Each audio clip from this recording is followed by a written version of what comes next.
new theory about human nature was put forward by Sigmund Freud. He had discovered, he said, primitive sexual and aggressive forces hidden deep inside the minds of all human beings. Forces which, if not controlled, led individuals and societies to chaos and destruction. This series is about how those in power have used Freud's theories to try and control the dangerous crowd in an age of mass democracy. At the heart of the story is not just Sigmund Freud, but other members of the Freud family.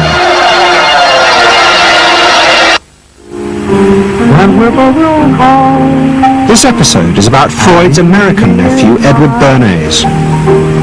Bernays is almost completely unknown today, but his influence on the 20th century was nearly as great as his uncle's. Because Bernays was the first person to take Freud's ideas about human beings and use them to manipulate the masses.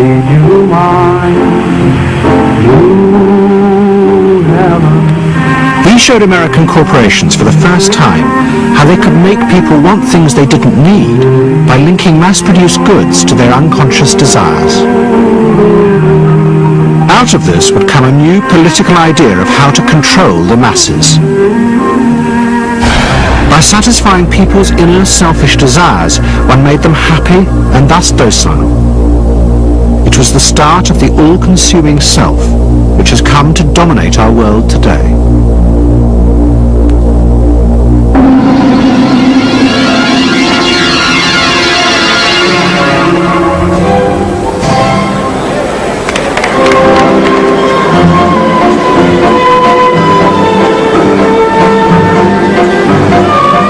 Freud's ideas about how the human mind works have now become an accepted part of society, as have psychoanalysts. Every year, the psychotherapist's ball is held in a grand palace in Vienna. This is the psychotherapy ball. Psychotherapists come, some advanced patients come, or former patients come, and many other people, friends, but also people from the Viennese society who like to go to a nice, elegant, comfortable ball.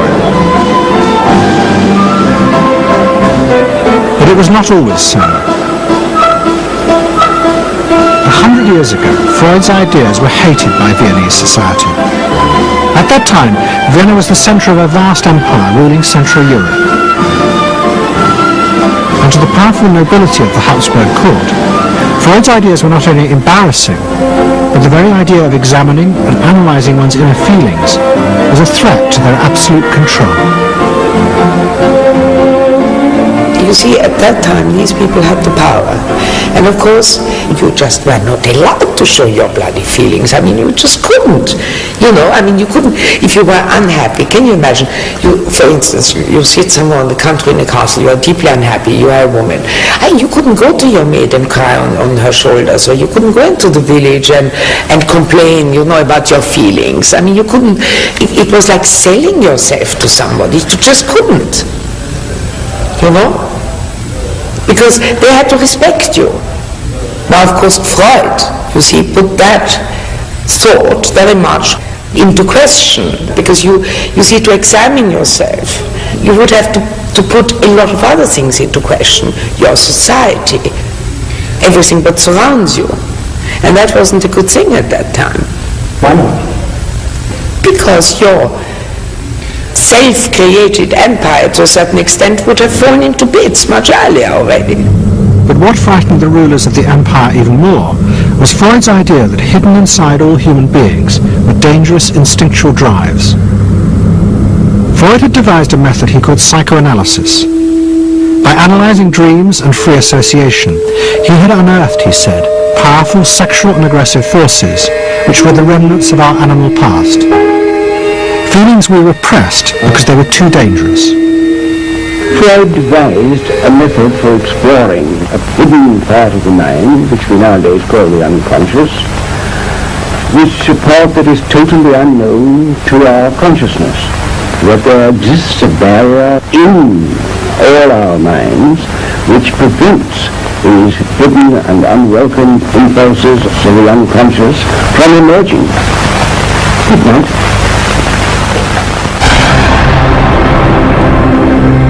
In 1914, the Austro-Hungarian Empire led Europe into war. As the horror mounted, Freud saw it as terrible evidence of the truth of his findings. The saddest thing, he wrote, is that this is exactly the way we should have expected people to behave from our knowledge of psychoanalysis.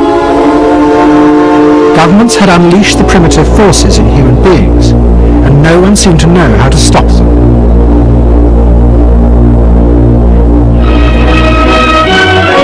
At that time, Freud's young nephew, Edward Bernays, was working as a press agent in America.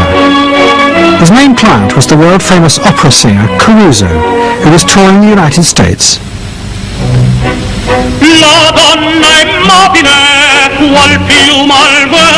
Bernays' parents had emigrated to America 20 years before, but he kept in touch with his uncle and joined him for holidays in the Alps. But Bernays was now about to return to Europe for a very different reason. On the night that Caruso opened in Toledo, Ohio, America announced it was entering the war against Germany and Austria. As a part of the war effort, the US government set up a Committee on Public Information, and Bernays was employed to promote America's war aims in the press. The President, Woodrow Wilson, had announced that the United States would fight not to restore the old empires, but to bring democracy to all of Europe. Bernays proved extremely skillful in promoting this idea, both at home and abroad. And at the end of the war, he was asked to accompany the President to the Paris Peace Conference. Then, to my surprise, they asked me to go over with Woodrow Wilson to the peace conference. And at the age of 26, I was in Paris for the entire time of the peace conference that was held in the suburb of Paris, and we worked to make the world safe for democracy. That was a big slogan.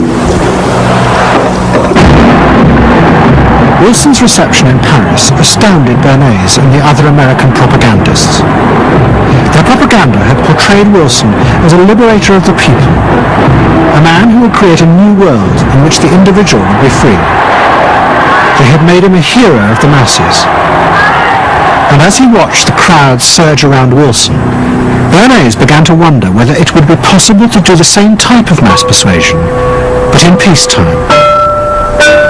When I came back to the United States, I decided that if you could use propaganda for war, you could certainly use it for peace.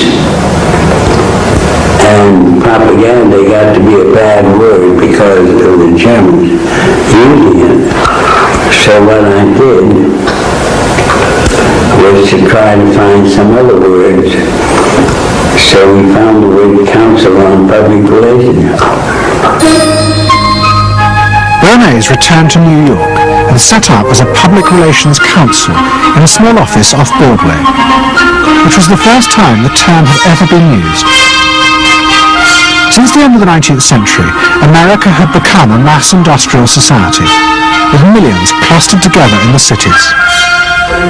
Bernays was determined to find a way to manage and alter the way these new crowds thought and felt.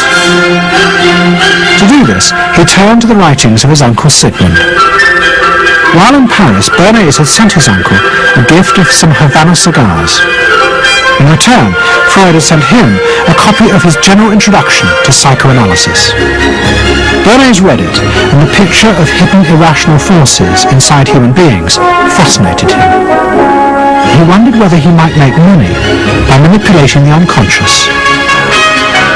What Eddie got from Freud was indeed this idea that there is a lot more going on in human decision-making, not only among individuals, but even more importantly among groups, than this idea that information drives behavior.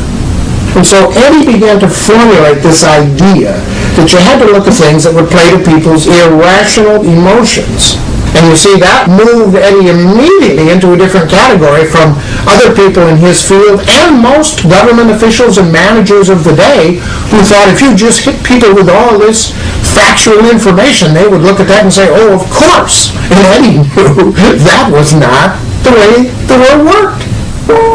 Bernays set out to experiment with the minds of the popular classes. His most dramatic experiment was to persuade women to smoke. At that time, there was a taboo against women smoking, and one of his early clients, George Hill, the president of the American Tobacco Corporation, asked Bernays to find a way of breaking it. He said, we're losing half of our market because men have invoked the taboo against women smoking in public. Can we do anything about that? I said, let me think about it. And then I said, without your permission, to see a psychoanalyst to find out what cigarettes mean to women. He said, what'll it cost? So I called up Dr. Bill, A. Bill, who was a leading psychoanalyst in New York at that time. How come you didn't call your uncle? Why didn't you call your uncle? Because he was in Vienna. A.A. Brill was one of the first psychoanalysts in America, and for a large fee he told Bernays that cigarettes were a symbol of the penis and of male sexual power. He told Bernays that if he could find a way to connect cigarettes with the idea of challenging male power, then women would smoke, because then they would have their own penises. Every year, New York held an Easter Day parade to which thousands came, and Bernays decided to stage an event there. He persuaded a group of rich debutantes to hide cigarettes under their clothes. Then they should join the parade, and at a given signal from him, they were to light up the cigarettes dramatically. Bernays then informed the press that he had heard that a group of suffragettes were preparing to protest by lighting up what they called torches of freedom. He knew this would be an outcry, and he knew that all of the photographers would be there to capture this moment, and so he was ready with a phrase which was torches of freedom. And so here you have a symbol, women, young women, debutantes, smoking a cigarette in public with a phrase that means anybody who believes in this kind of equality pretty much has to support them in the ensuing debate about this, because torches of freedom.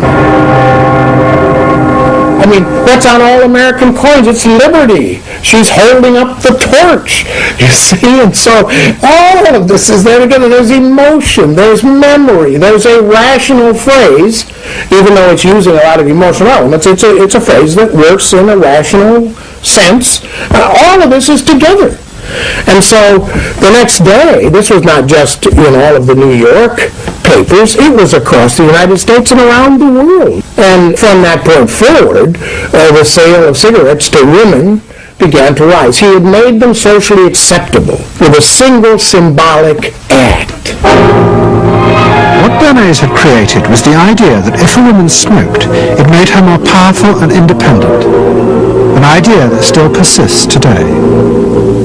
Embrace me, my sweet embrace. It made him realize that it was possible to persuade people to behave irrationally if you link products to their emotional desires and feelings. The idea that smoking actually made women freer was completely irrational, but it made them feel more independent. It meant that irrelevant objects could become powerful emotional symbols of how you wanted to be seen by others. Eddie Bernays saw the way to sell a product was not to sell it to your intellect, that you ought to buy an automobile, but that you will feel better about it if you have this automobile. I think he originated that idea, that they weren't just purchasing something, but they were engaging themselves emotionally or personally in the product or service. There's not, you think you need a new piece of clothing, but you'll feel better with the piece of clothing. That was his contribution in a very real sense. We see it all over the place today, but I think he originated the idea of the emotional connect to a product or service. Bernays was doing fascinated America's corporations. They had come out of the war rich and powerful, but they had a growing worry.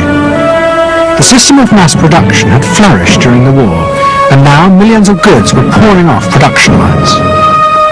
What they were frightened of was the danger of overproduction, that there would come a point when people had enough goods and would simply stop buying. Up until that point, the majority of products were still sold to the masses on the basis of need.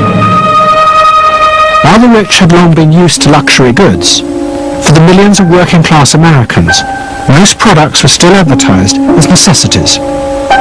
Goods like shoes, stockings, even cars were promoted in functional terms for their durability. The aim of the advertisements was simply to show people the product's practical virtues, nothing more.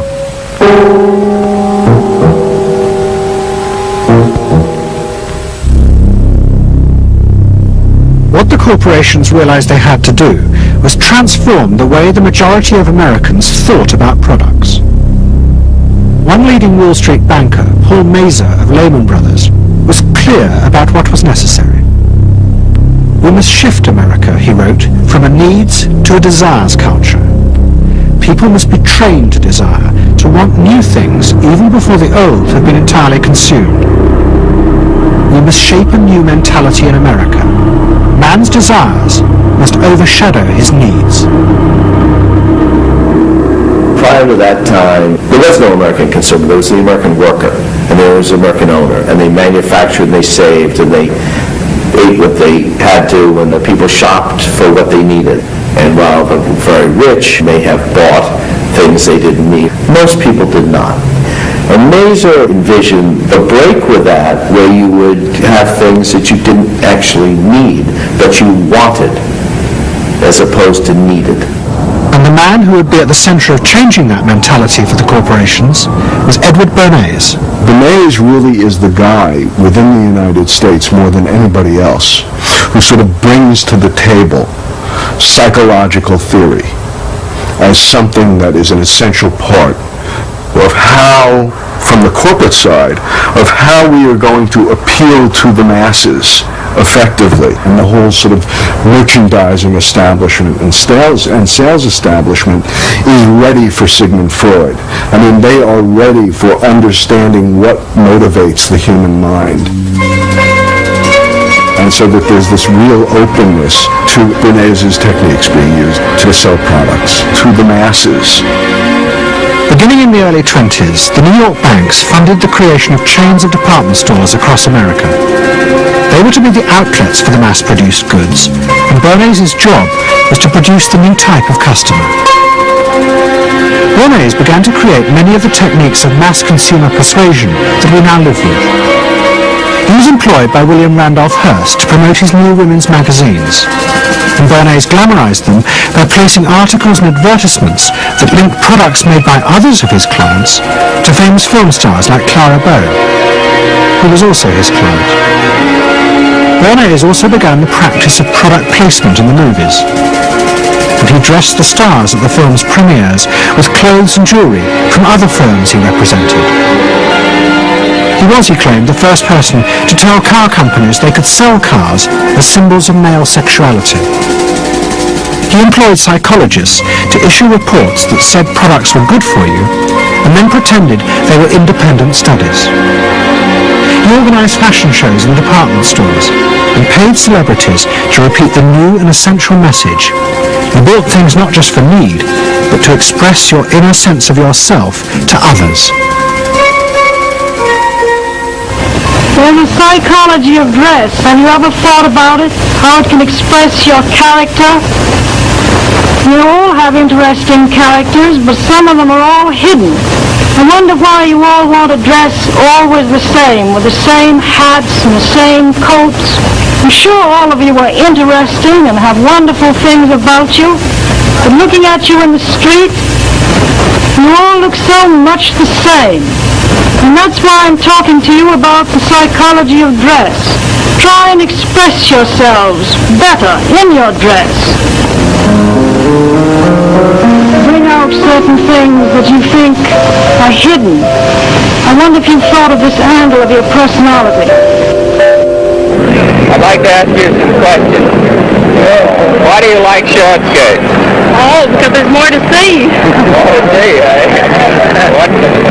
what good does that do you? It makes you more attractive. Does? In 1927, an American journalist wrote, "A change has come over our democracy. It is called consumptionism. The American citizen's first importance to his country is now no longer that of citizen, but that of consumer."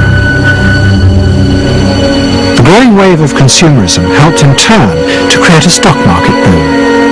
And yet again, Edward Bernays became involved, promoting the novel idea that ordinary people should buy shares, borrowing money from banks he also represented.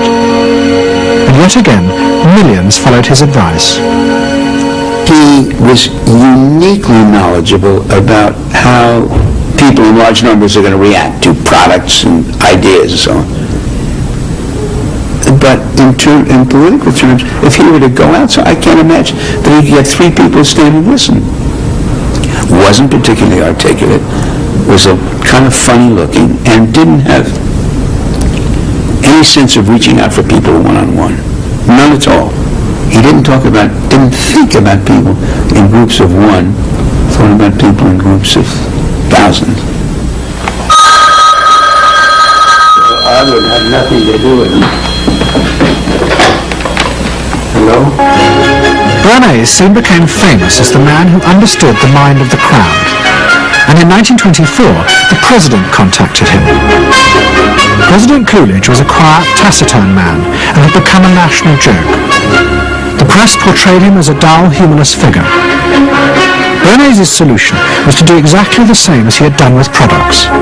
He persuaded 34 famous film stars to visit the White House. And for the first time, politics became involved with public relations. And I lined up these 34 people, and I'd say, "What's your name?" He'd say, "Al Jolson." I'd say, "Mr. President, Al Jolson." The next day, every newspaper in the United States had a front-page story. President Coolidge entertains actors at White House. And the Times had a headline which said, "President nearly laughed." And everybody was happy. But while Bernays became rich and powerful in America, in Vienna his uncle was facing disaster. Like much of Europe, Vienna was suffering an economic crisis and massive inflation, which wiped out all of Freud's savings. Facing bankruptcy, he wrote to his nephew for help. Bernays responded by arranging for Freud's works to be published for the first time in America, and began to send his uncle precious dollars, which Freud kept secretly in a foreign bank account. He was Freud's agent, if you will, to get his books published. Well, of course, once the books were being published, Eddie couldn't help himself but to promote these books, see that everybody read them, make them controversial, emphasize the fact that, do you know what Freud says about sex and what he says cigarettes are a symbol of, and so on and so forth? How do you suppose all those stories got out? Certainly the academics weren't spreading these around the country. Eddie Bernays was.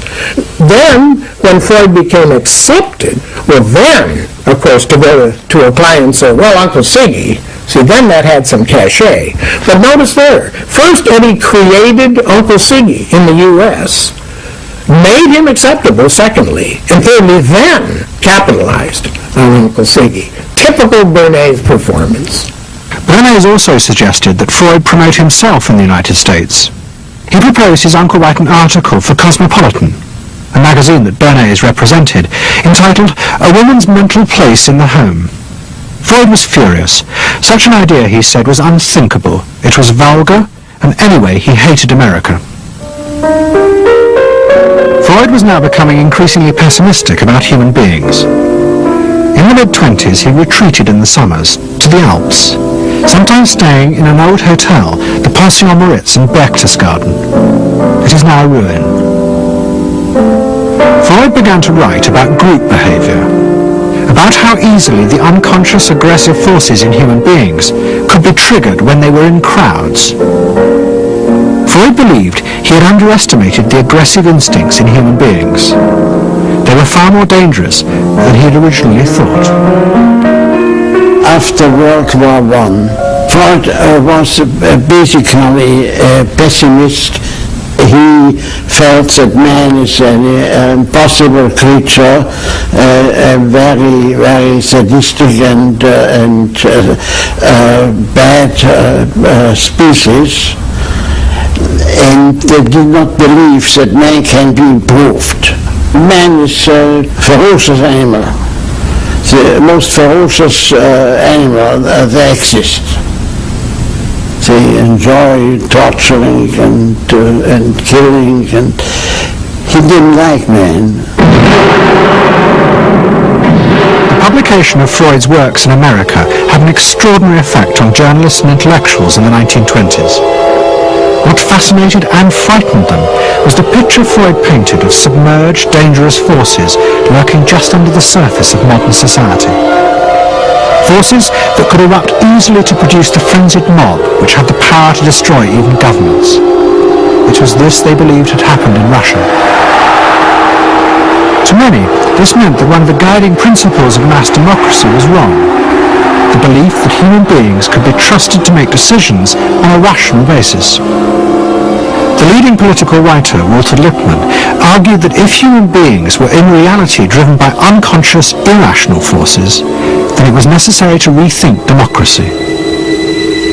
What was needed was a new elite who could manage what he called the bewildered herd. This would be done through psychological techniques that would control the unconscious feelings of the masses.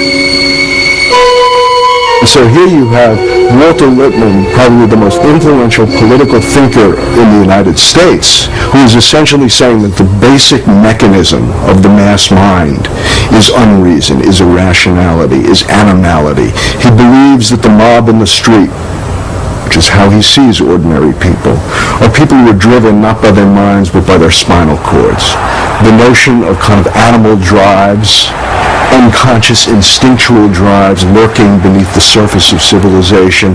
And so they started looking towards psychological science as a way of understanding the mechanisms by which the popular mind works, specifically with the goal of figuring out how to understand how to apply those mechanisms to strategies for social control. Edward Bernays was fascinated by Lippmann's arguments, and also saw a way to promote himself by using them.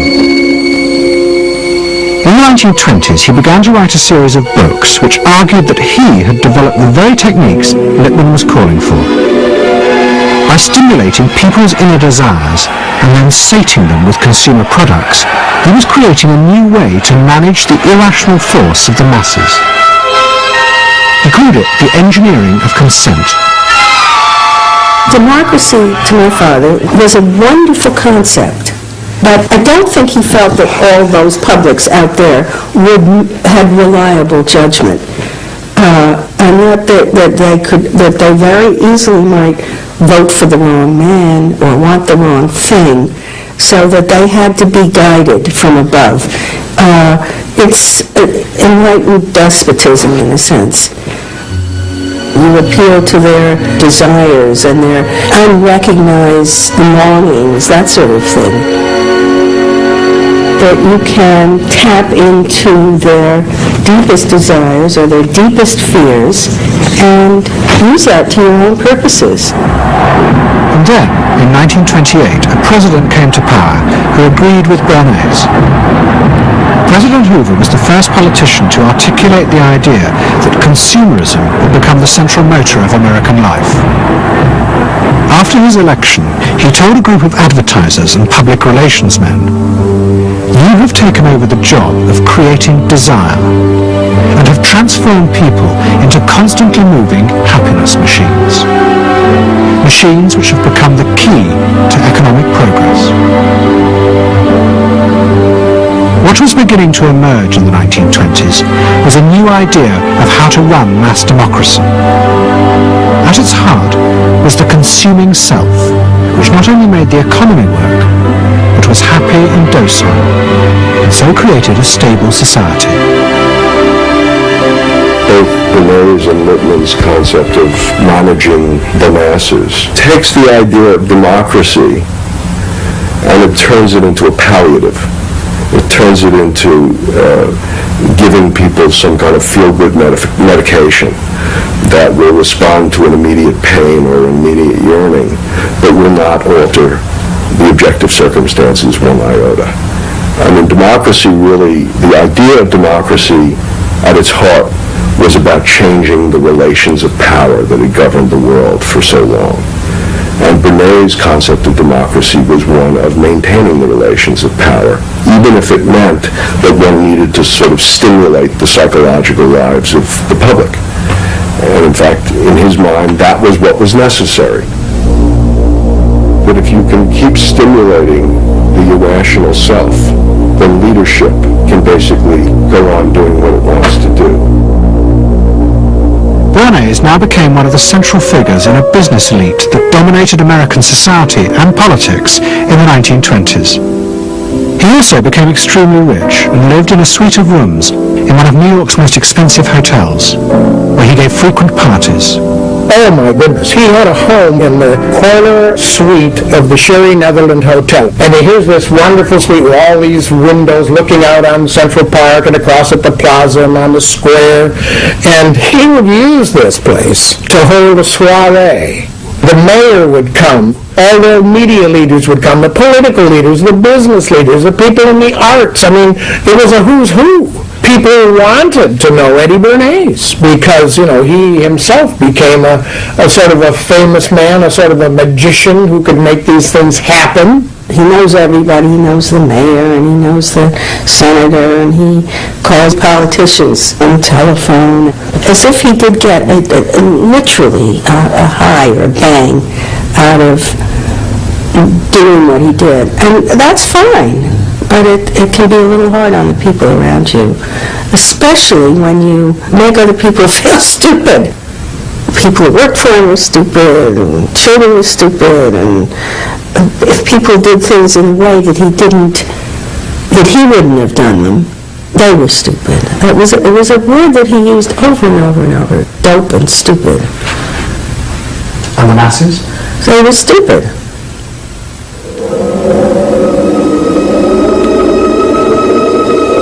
But Bernays' power was about to be destroyed dramatically, and by a type of human irrationality he could do nothing to control.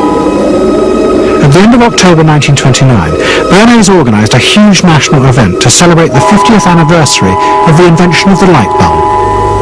President Hoover, the leaders of major corporations, and bankers like John D. Rockefeller were all summoned by Bernays to celebrate the power of American business. But even as they gathered, news came through that shares on the New York Stock Exchange were beginning to fall catastrophically.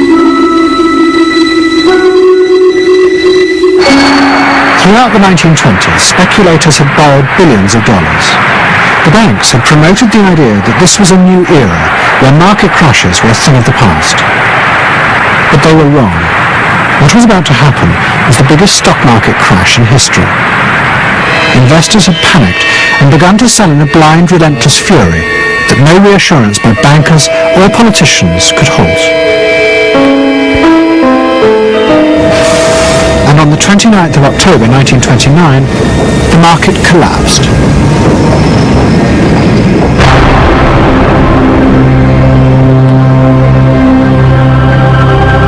The effect of the crash on the American economy was disastrous. Faced with recession and unemployment, millions of American workers stopped buying goods they didn't need. The consumer boom that Bernays had done so much to engineer disappeared, and he and the profession of public relations fell from favour. Bernays' brief moment of power seemed to be over.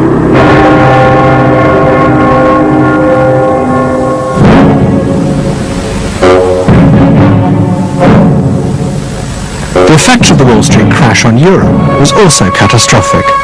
It intensified the growing economic and political crisis in the new democracies. In both Germany and Austria, there were violent street battles between the armed wings of different political parties.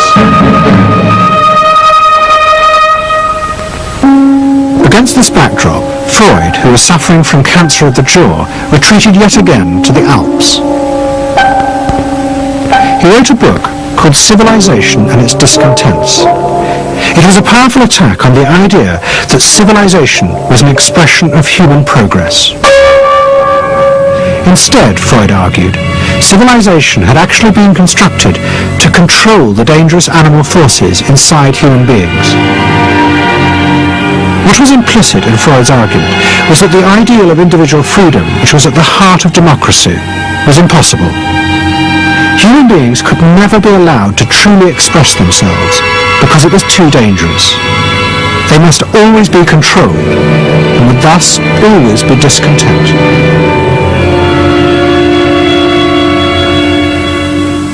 Man doesn't want to be civilized, and he is civilization brings discontent, but it is necessary to survival. Otherwise he couldn't survive.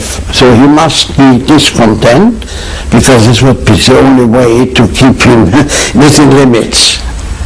But what did Freud think about the idea of the equality of man? He didn't believe in it. We had 32 parties, and Hitler said, before those parties don't vanish, there is no Germany. That's true. You can't have 32 parties, and so they thought, this one person will put an end to this comedy. Freud was not alone in his pessimism. Politicians like Adolf Hitler emerged from a growing despair in the 1920s about democracy. The Nazis were convinced that democracy was dangerous because it unleashed a selfish individualism, but didn't have the means to control it. Hitler's party, the National Socialists, stood in elections promising in their propaganda that they would abandon democracy because of the chaos and unemployment it led to. Die Parteien versprachen den Himmel auf Erden.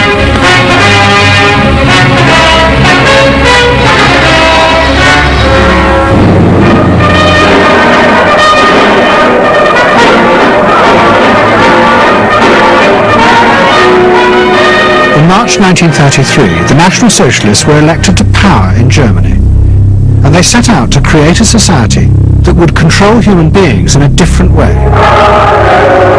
One of their first acts was to take control of business. The planning of production would in future be done by the state. The free market was too unstable, as the crash in America had proved. Workers' leisure time was also planned by the state through a new organisation called Strength Through Joy. One of its mottos was service, not self.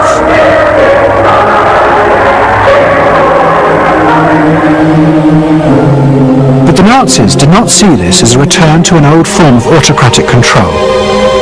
It was a new alternative to democracy, in which the feelings and the desires of the masses would still be central, but they would be channeled in such a way as to bind the nation together. The chief exponent of this was Joseph Goebbels, the Minister of Propaganda. Es mag gut sein, Macht zu besitzen, die auf Gewehren ruht. Besser aber und beglückender ist es, das Herz eines Volkes zu gewinnen und es auch zu behalten. Goebbels organised huge rallies whose function, he said, was to forge the mind of the nation into a unity of thinking, feeling and desire. One of his inspirations, he told an American journalist, was the writings of Freud's nephew, Edward Bernays. In his work on crowd psychology, Freud described how the frightening irrationality inside human beings could emerge in such groups. The deep, what he called libidinal forces of desire, are given up to the leader, while the aggressive instincts are unleashed on those outside the group. Freud wrote this as a warning, but the Nazis were deliberately encouraging these forces because they believed they could master and control them.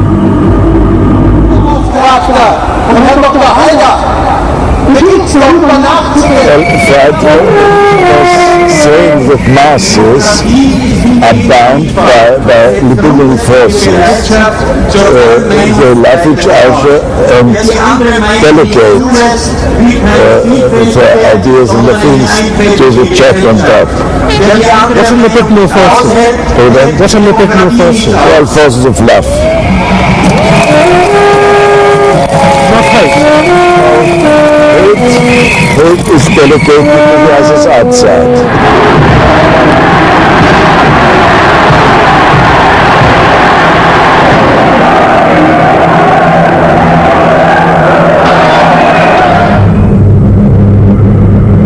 It's the mob.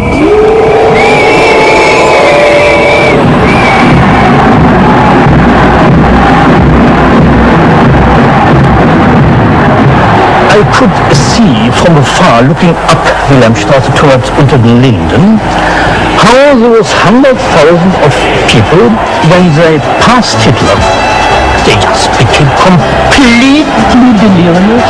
They began to shout his cries, I will never get out of my ears, Heil, Sieg, Heil, demented. And here I got confirmation how those irrational forces, uncontrollable forces in Germany, in the Germans, had erupted, had broken out, were running wild, were departing, marching on.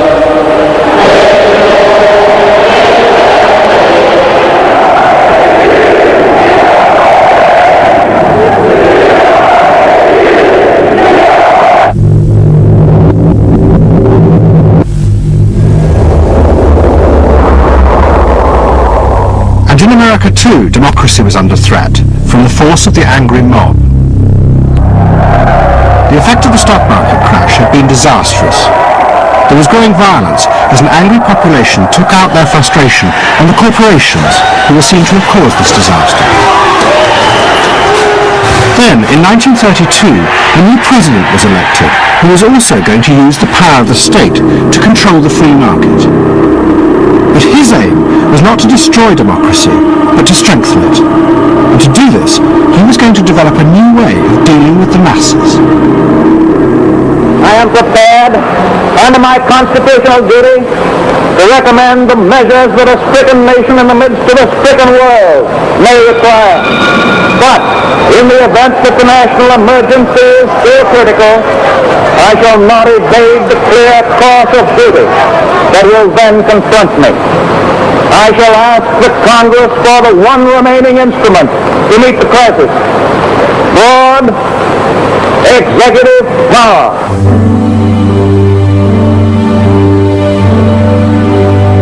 It was the start of what would become known as the New Deal. Roosevelt assembled a group of young technocrats and planners in Washington. He told them that their job was to plan and run giant new industrial projects for the good of the nation.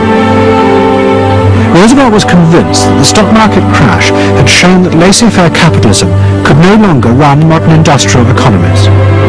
It had become the job of government. Big business was horrified, but the New Deal attracted the admiration of the Nazis, especially Joseph Goebbels. Wir betrachten die wirtschaftliche Entwicklung in Amerika mit dem allergrößten positiven Interesse. Und wir sind dort der festen Überzeugung, dass Präsident Roosevelt und seine Berater auf dem richtigen Wege sind. Es handelt sich in der Tat um das größte wirtschaftliche und soziale Problem aller Zeiten. Die vielen Millionen Arbeitslosen, die ihre Plätze an den Maschinen und in den Kontoren verloren haben, wieder an ihre alten Arbeitsstellen zurückzuführen. Das kann nicht allein der privaten Initiative überlassen werden.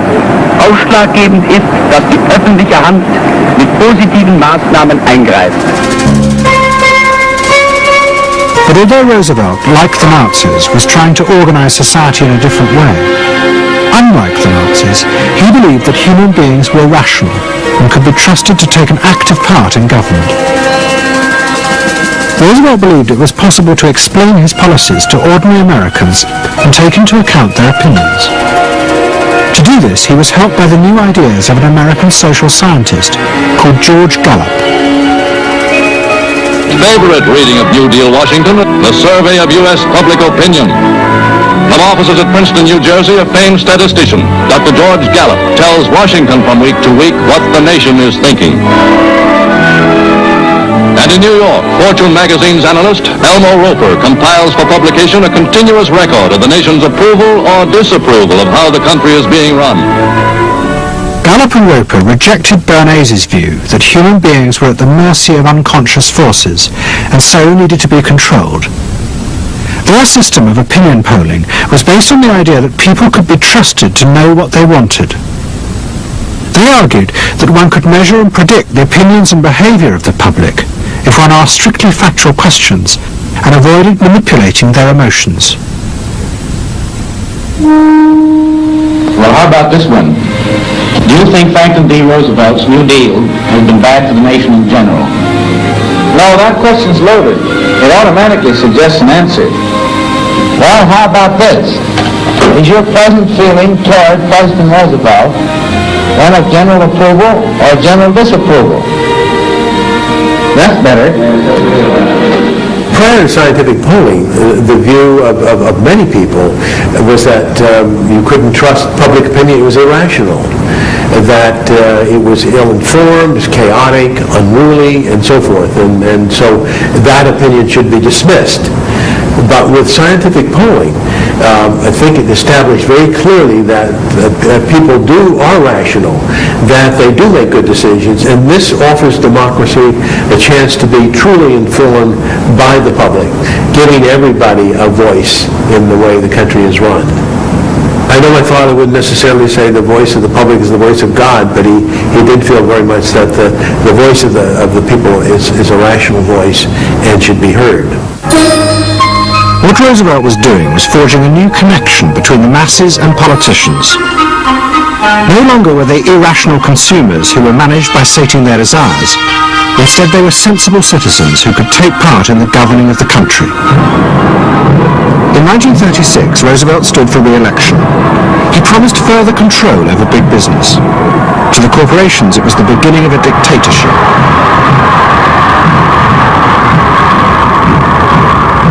Roosevelt interferes with private enterprise and is running the country into debt for generations to come. The way to get recovery is to let business alone. But Roosevelt was triumphantly re-elected. It looks, my friends, like a real landslide this time. So please let me thank you again and tell you that I hope to see you all very soon and bid you an affectionate good night. Faced with this, business now decided to fight back, to regain power in America. At the heart of the battle would be Edward Bernays and the profession he had invented, public relations. Following that election, business people start to get together and start to carry on discussions, primarily in private, and they start talking to each other about the need to sort of carry on ideological warfare against the New Deal and to sort of reassert the sort of connectedness between the idea of democracy on the one hand and the idea of privately owned business on the other. And so, under the umbrella of an organization which still exists, which is called the National Association of Manufacturers, and whose membership include all of the major corporations of the United States, a campaign is launched explicitly designed to create emotional attachments between the public and big business. It's Bernays' techniques being used on a grand scale. I mean, totally.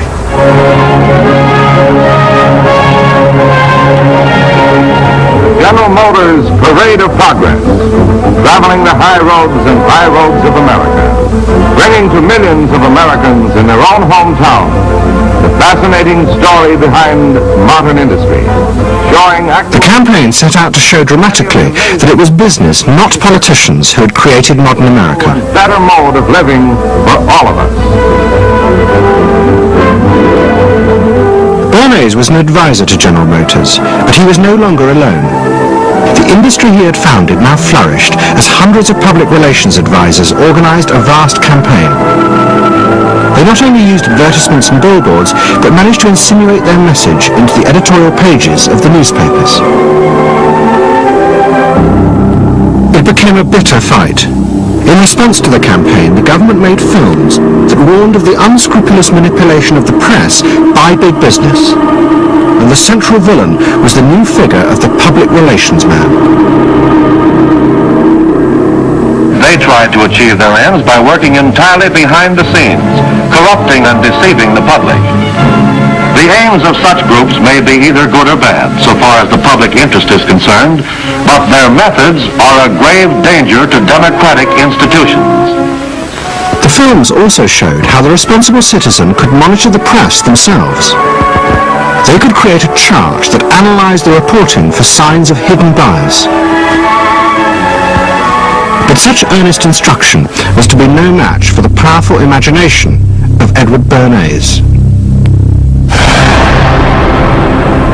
He was about to help create a vision of the utopia that free market capitalism would build in America if it was unleashed.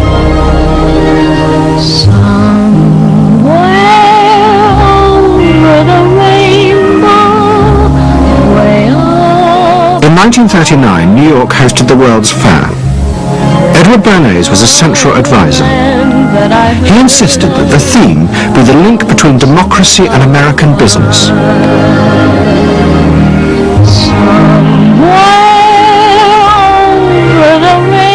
At the heart of the fair was a giant white dome that Bernays named Democracity. And the central exhibit was a vast working model of America's future, constructed by the General Motors Corporation. To my father, the World's Fair was an opportunity to keep the status quo, that is, capitalism in a democracy. Democracy and capitalism, that marriage, that linking, just like that. He did that by manipulating people and getting them to think that you couldn't have real democracy in anything but a capitalist society, which was capable of doing anything, of creating these wonderful highways, of making, moving pictures inside everybody's house, of telephones that didn't need cords, of sleek roadsters. I mean, it was consumerist, but at the same time, you inferred that in a funny way, democracy and capitalism went together. The World's Fair was an extraordinary success and captured America's imagination. The vision it portrayed was of a new form of democracy, in which business responded to people's innermost desires in a way politicians could never do. But it was a form of democracy that depended on treating people not as active citizens as Roosevelt did, but as passive consumers.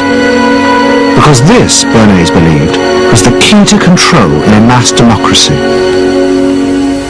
It's not that the people are in charge, but that the people's desires are in charge. The people are not in charge. The people exercise no decision-making power within this environment. So democracy is reduced from something which assumes an active citizenry to the idea of the public as passive consumers. Driven primarily by instinctual or unconscious desires, and that if you can in fact trigger those needs and desires, you can get what you want from them. But this struggle between the two views of human beings as to whether they were rational or irrational was about to be dramatically affected by events in Europe. Events that would also change the fortunes of the Freud family. In March 1938, the Nazis annexed Austria. It was called the Anschluss. Hitler arrived in Vienna to an extraordinary outpouring of mass adulation. But even as he drove through the city, behind the scenes, the Nazis were systematically whipping up and unleashing the hatred of the crowd against the enemies of the new Greater Germany. The Anschluss was a kind of explosion of terrible hatred against the enemies, the so-called enemies, or whatever they considered enemies, against the Jews totally, and also against a lot of natives Austrians who had opposed the Nazis in Austria. They said it's legitimate, now you can do what you want. So they did it. Stealing, robbing and killing, I can't say it otherwise. And human depravity, of course, is always very near to normal behavior. It can change very quickly.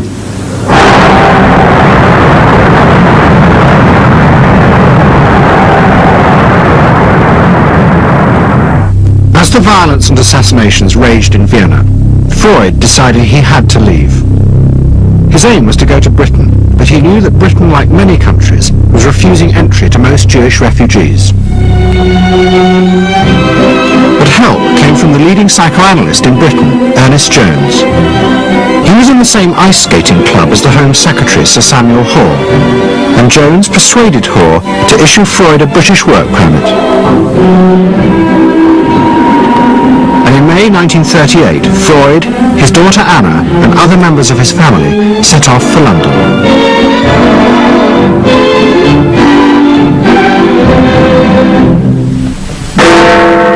Freud arrived in London as Britain was preparing for war, and he settled with his daughter Anna in a house in Hampstead. But Freud's cancer was now far advanced, and in September 1939, just 3 weeks after the outbreak of war, he died.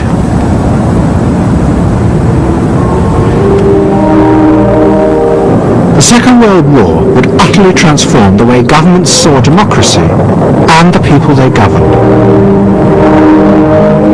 Next week's programme will show how the American government, as a result of the war, became convinced there were savage, dangerous forces hidden inside all human beings, forces that needed to be controlled. The terrible evidence from the death camps seemed to show what happened when these forces were unleashed. And politicians and planners in post-war America would come to believe that hidden under the surface of their own population were the same dangerous forces. And they would turn to the Freud family to help control this enemy within.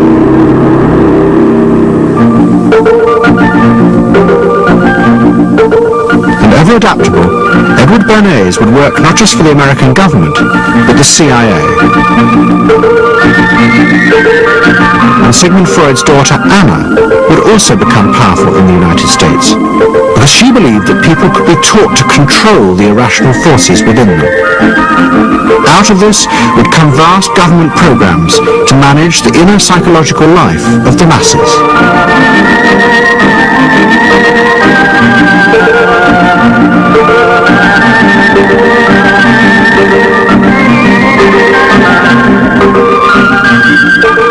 The Century of the Self continues next Sunday night on BBC Two, same time, 8 o'clock. Tonight, the final part of SAS, next.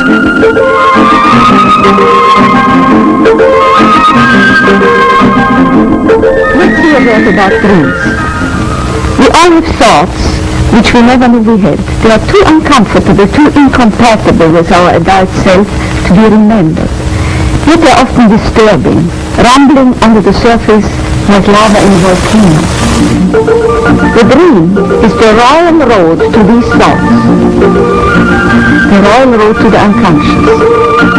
This is the story of how Sigmund Freud's ideas about the unconscious mind were used by those in power in post-war America to try and control the masses.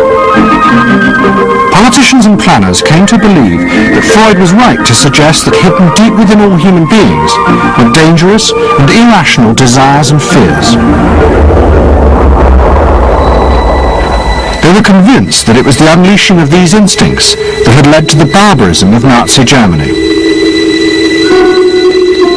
To stop it ever happening again, they set out to find ways to control this hidden enemy within the human mind.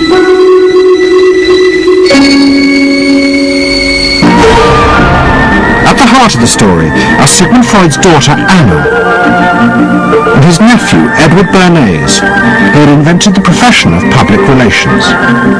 Their ideas were used by the US government, big business, and the CIA to develop techniques to manage and control the minds of the American people. Those in power believed that the only way to make democracy work and create a stable society was to repress the savage barbarism that lurked just under the surface of normal American life.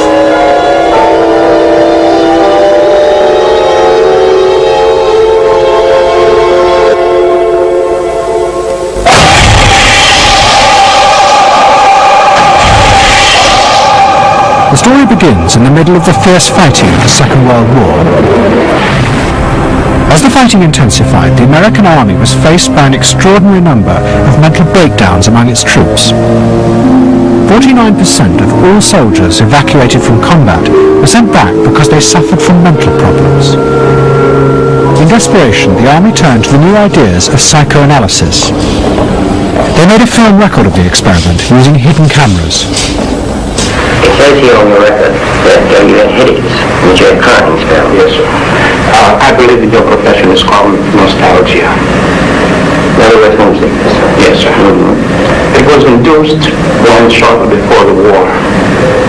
I received a picture of my sweetheart. Yeah.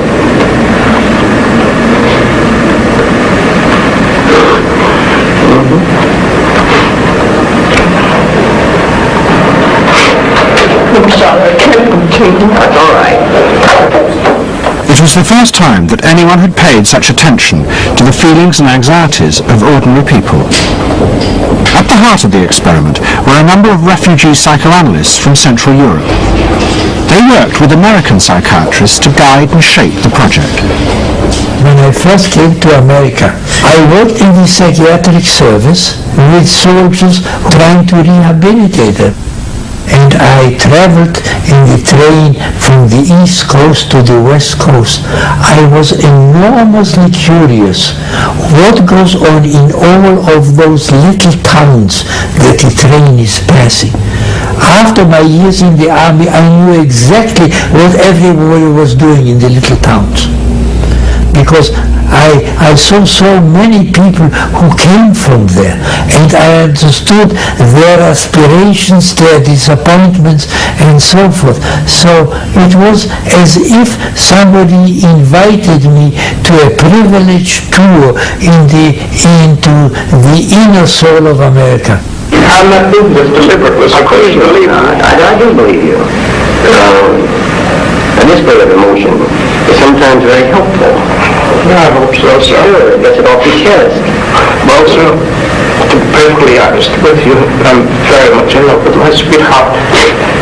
She has been the one person that gave me a sense of importance, and that through her cooperation with me, we were able to surmount so many obstacles.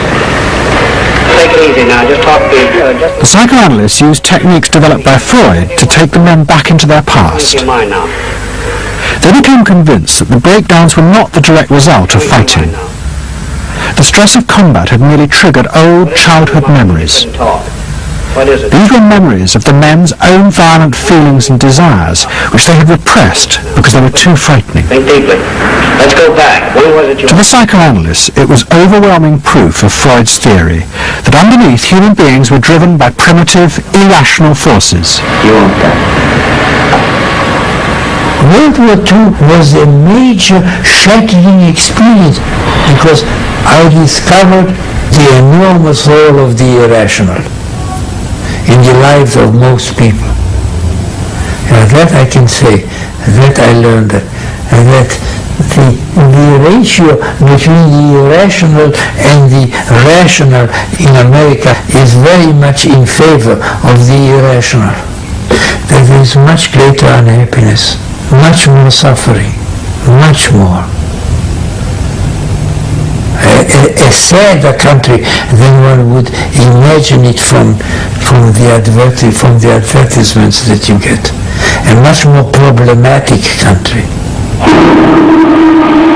Victory in during the Second World War was celebrated as a triumph of democracy.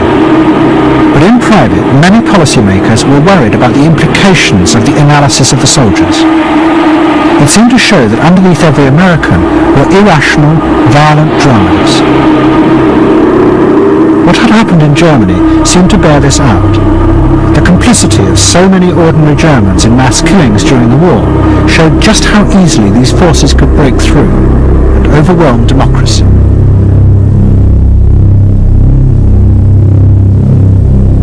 Planners and policymakers had been convinced by their experiences during World War II that human beings could act very irrationally because of this sort of teeming and raw and unpredictable emotionality, the kind of chaos that lived at the base of human personality could, in fact, infect the society, social institutions, to such a point that the society itself would become sick. That's what they believe happened in Germany, in which the irrational, the anti-democratic went wild.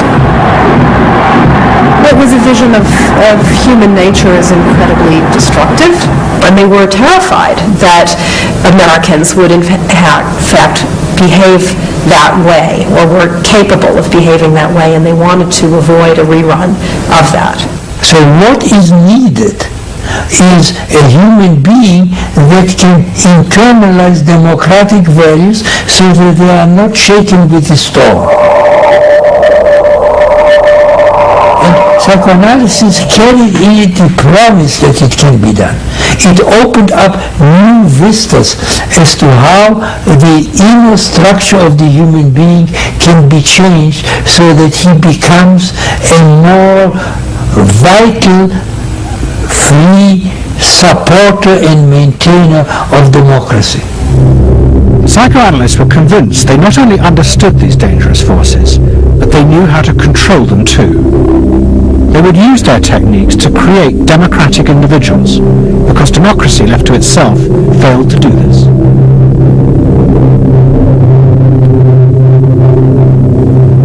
The source of this idea was not only Sigmund Freud, but his youngest daughter, Anna. She had fled with her father to London before the outbreak of war, and after he died, Anna Freud became the acknowledged leader of the world psychoanalytic movement. She saw her job as to fulfill her father's dream of making his ideas accepted throughout the world. At the center of the Freud movement stood Tante Anna, because she managed to work herself into that position. She was recognized as that, and not just because she was a daughter. She worked on that. She was rather forbidding. He was not, to me, a warm person, not an aunt you could kiss or put your arms around. Not at all. And her whole life rotated around the spreading of psychoanalysis. Freud himself had seen the role of psychoanalysis as allowing people to understand their unconscious drives. But Anna Freud believed it was possible to teach individuals how to control these inner forces. She had come to believe this through analysing children, above all the children of her close friend, Dorothy Burlingham. Dorothy Burlingham was an American millionairess who in the 1920s fled a failed marriage and brought her children to Anna Freud in Vienna. They were suffering terrible anxieties and aggression, but Anna Freud was convinced she could free them from this by changing the world around them. She thought that she could come in and into their environment, essentially, because they were children. You see, they didn't have independent lives of their own. She could go talk to the parents or the mother. She could go to the schools. She could influence their real world, the actual external world, to change their lives and to help them. And to change them as people? I think that was part of what her idea was, is that she felt that she could change them. From her analysis of the Burlingham children, Anna Freud developed a theory of how to control the inner drives. It was simple. You taught the children to conform to the rules of society. But this was more than just moral guidance.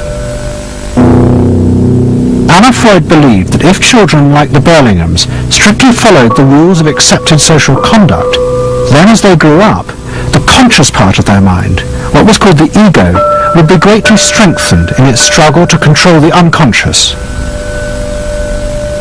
But if children did not conform, their ego would be weak, and they would be prey to the dangerous forces of the unconscious. In my father's case, they were concerned that he would be a homosexual. And so a lot of their efforts went into preventing or trying to stop my father from becoming a homosexual. Whether or not he would have or did, or, it's unknown to me. Why would they want to stop him? Because they felt it was abnormal. It wasn't a normal way to develop. They wanted to have him develop along lines that society recognized to be normal, because if they didn't, then you're going to be under the control of forces that you don't understand, that you're not even aware of. The analysis seemed to be a great success, and in the 30s the Burlingham children had returned to America. They settled down to happy married lives in the suburbs. What they didn't realize was that their experience was about to become a template for a giant social experiment to control the inner mental life of the American population. In 1946, President Truman signed the National Mental Health Act. It had been born directly out of the wartime discoveries by psychoanalysts that millions of Americans who had been drafted suffered hidden anxieties and fears. The aim of the Act was to deal with this invisible threat to society. Shocked by the appalling percentage of the emotionally unstable revealed by the World War II draft figures, Congress in 1946 passed the National Mental Health Act, which recognized for the first time that mental illness was a national problem.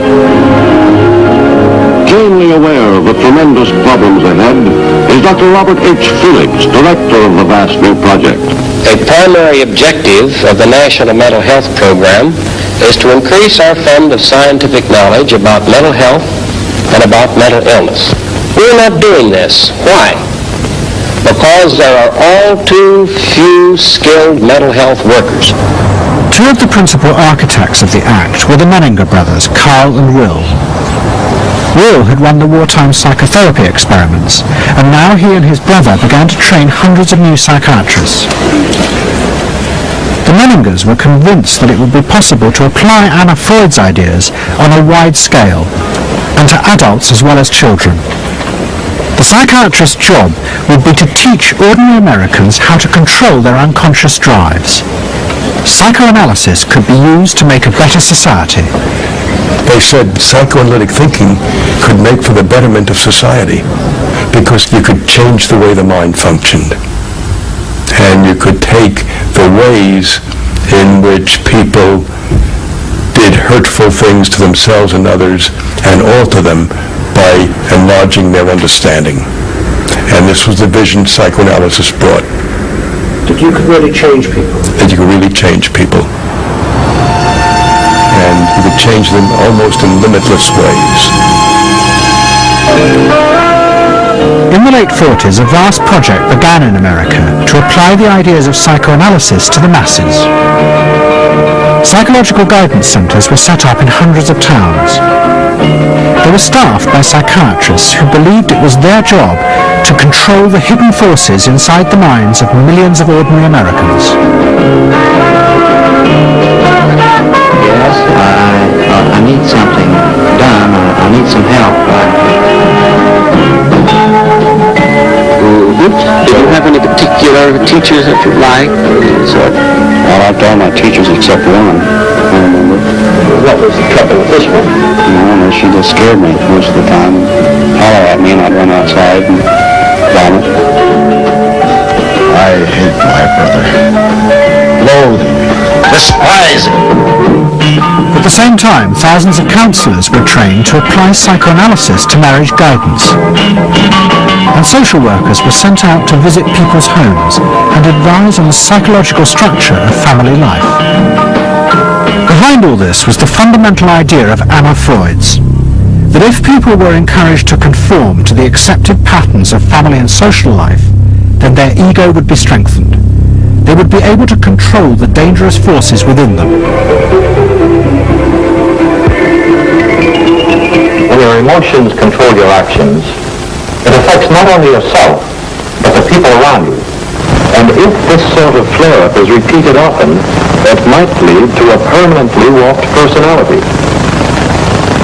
You can control the fire of your emotions so that your personality becomes more pleasant. So we expect that someone who's been through that experience will be much more insightful, much more understanding, and a much better regulated person. And what happens to the And regulation includes being able to let go, as it were, to enjoy a football game or a soccer game.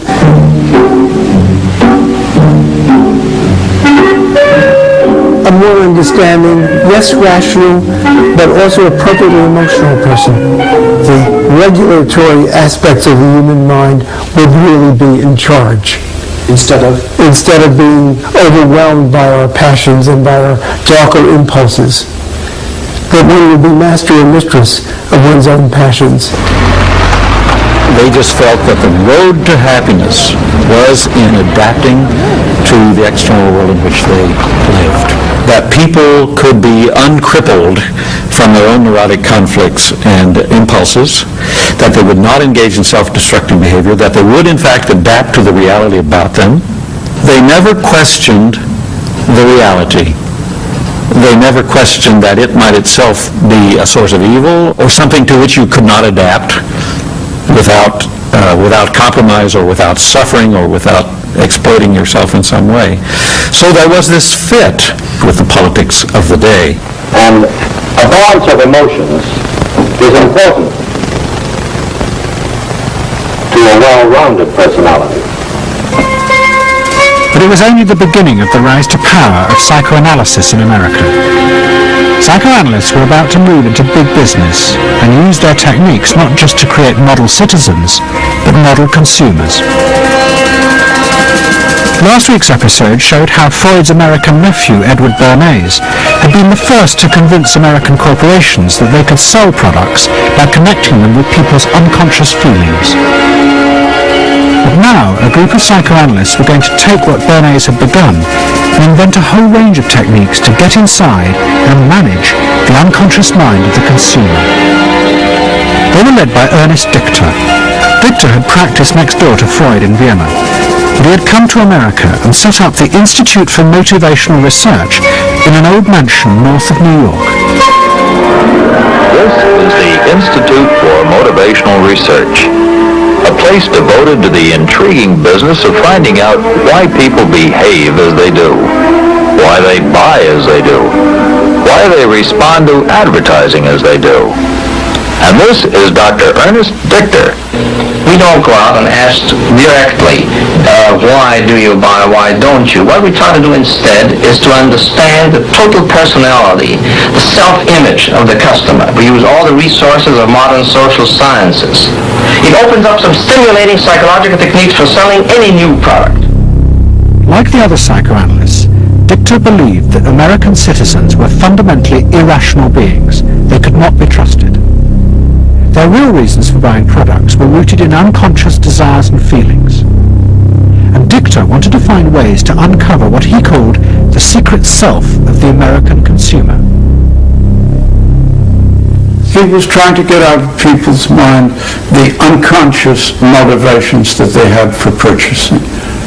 These could be sexual, they could be psychological, they could be sociological, they could be a demand for status, a demand for recognition. There were things that people couldn't verbalize or wouldn't verbalize because they were too secret to them. They were too much a part of their nature, and they would be embarrassed. They would be embarrassed if they came out and said things like this. He would interview people, but not ask them direct questions, but let them talk freely like you do in psychoanalysis. And that was his background. And so he said, why can't we have a group therapy session about products? All right? And so Victor built this room up above his garage, and he said we can have psychoanalysis of products. They can actually act out and verbalize their wants and needs. What we're going to do is try a couple of these salad dressings. Well, let's see what happens. Here's our typical housewife. She doesn't follow the instructions.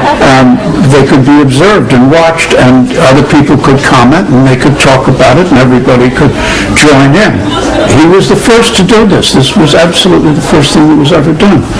And they had a movie projector up there where you could show advertisements and things like that, and people could react to them. And he invented the whole technique for mining the unconscious about the hidden psychological wants that people had about products. This became the focus group. It worked! Victor's breakthrough came with a focus group study he did for Betty Crocker Foods. Like many food manufacturers in the early 50s, they had invented a new range of instant convenience foods. But although consumers had told market researchers they would welcome the idea, in fact they were refusing to buy them. The worst problem was the Betty Crocker cake mix. Victor did a series of focus groups where housewives free associated about the cake mix. He concluded that they felt unconscious guilt at the new image being promoted of ease and convenience. In other words, he understood that the barrier to the consumption of the product was the housewife's feeling of guilt about using it. They basically, on one hand, wanted to make it easy for themselves, but they felt guilty about it.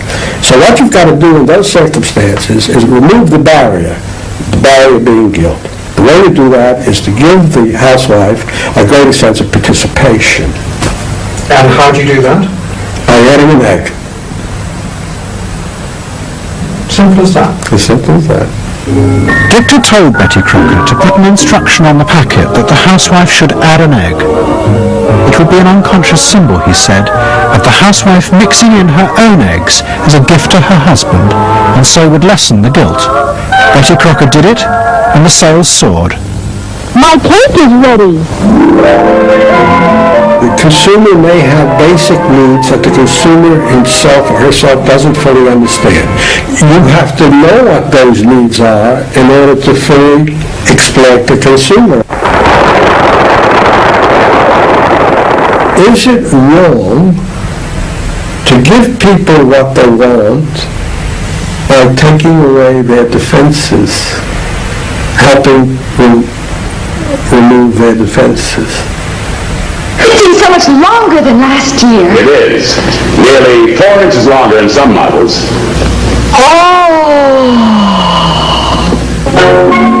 Victor's success led to a rush by corporations and advertising agencies to employ psychoanalysts. They became known as the Depth Boys, and they promised to show companies how to make millions by connecting their products with people's hidden desires. Victor himself became a millionaire, famous for inventing slogans like "a tiger in your tank." Even the marketing of the Barbie doll came from a children's focus group. And so it goes. But Victor was convinced that this was far more than just selling. Like Anna Freud, he believed that the environment could be used to strengthen the human personality. And products had the power both to sate inner desires and give people a feeling of common identity with those around them. It was a strategy for creating a stable society. Victor called it the strategy of desire. To understand a stable citizen, you have to know that modern man quite often tries to work off his frustrations by spending on self-gratification. Modern man is eternally ready to fill out his self-image by purchasing products which complement it. If you identify yourself with a product, it can have a therapeutic value. It improves your self-image and you become a more secure person and you have suddenly this confidence of going out in the world and doing what you want successfully. Bernard's believed that that would then improve the whole of our society and become the best society on this planet.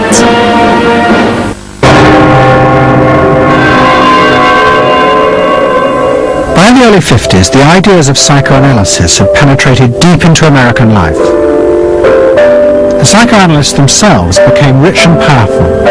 Many had consulting rooms overlooking Central Park in New York. Politicians and famous writers like Arthur Miller and Tennessee Williams became their patients. They were seeking not just help, but to understand the hidden roots of human behavior. We were sought after. Washington was interested in what we think.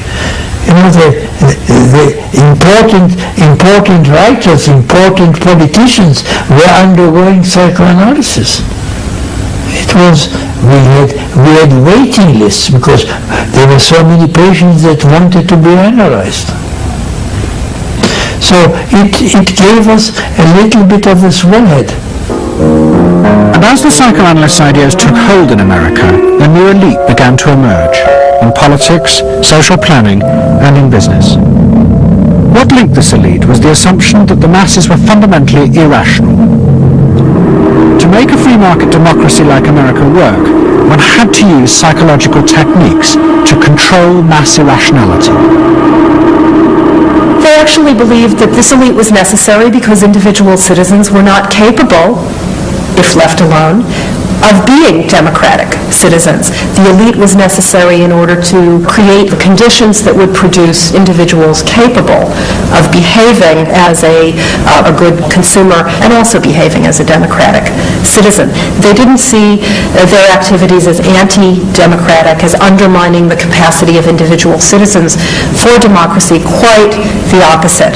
They understood that they were creating the conditions for democracy's survival and future. The rise of psychoanalysis to power in America was an extraordinary triumph for Anna Freud and her tireless promotion of her ideas.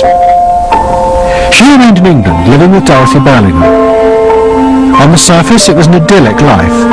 She and Dorothy had bought a weekend cottage on the Suffolk coast. And in the summers, Dorothy's children came from America to visit with the grandchildren. But underneath, things were going badly wrong.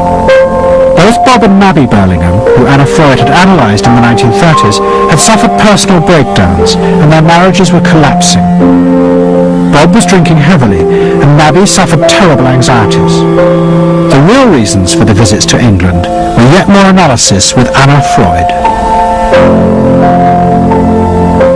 The problem was that it didn't look very good, did it?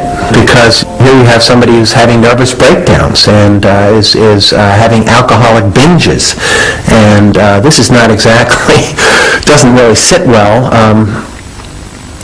You know, from a humane standpoint, obviously this is not desirable. You know, you want to help these people, but it also had the wider ramifications of everybody in analysis in analytic circles knew that Bob and Mabby were guinea pigs. They were the living proof that this was a wonderful process. It was very much swept under the rug. It really didn't get out. I mean, these people had such, their power and influence was such that you were very careful. Anna Freud was a very powerful person, and you were the grandchildren, and she knew a great deal more than you did about what went on in your parents' lives and so forth. It was not something you were going to tangle with, and you were a product of the whole situation. But at the same time, we all knew that something was really out of whack. As she grew older, she became more and more important, didn't she? Politically and scientifically, but she didn't know when to stop. She was a bit too righteous. What she did was always the thing, and she would never, to my knowledge, acknowledge that she could make a mistake or be wrong. That is my feeling. But the power and influence of the Freud family in America was about to grow even more. Politicians were about to turn to Anna Freud's cousin, Edward Bernays, for help in a time of crisis. He was going to manipulate the inner feelings and fears of the masses to help America's politicians fight the Cold War. I don't mean to say, and no one can say to you, that there are no dangers. Of course there are risks if we are not vigilant. but we do not have to be hysterical. In 1953, the Soviet Union exploded its first hydrogen bomb, and the fear of nuclear war and communism gripped the United States. Those in power became concerned about how to reassure the population. Committees were set up and public information films made, appealing for calm in the face of new threats, like nuclear fallout. It's the fallacy of devoting 85% of one's worrying capacity to an agent that constitutes only about 15% of an atomic bomb's destroying potential. At this point, Edward Bernays was living in New York. In the 1920s, he had invented the profession of public relations, and was now one of the most powerful PR men in America. He worked for most of the major corporations and advised politicians, including President Eisenhower. Like his uncle Sigmund, Bernays was convinced that human beings were driven by irrational forces. The only way to deal with the public was to connect with their unconscious desires and fears.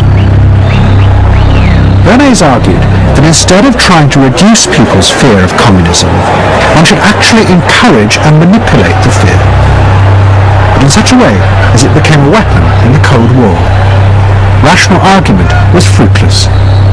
What my father understood about groups is that they are manipulable, they're malleable, and that you can tap into their deepest desires or their deepest fears and use that to your own purposes. I don't think he felt that all those publics out there had reliable judgment, that they very easily might vote for the wrong man or want the wrong thing, so that they had to be guided from above. One of Bernays' main clients was the giant United Fruit Company. They owned vast banana plantations in Guatemala in Central America.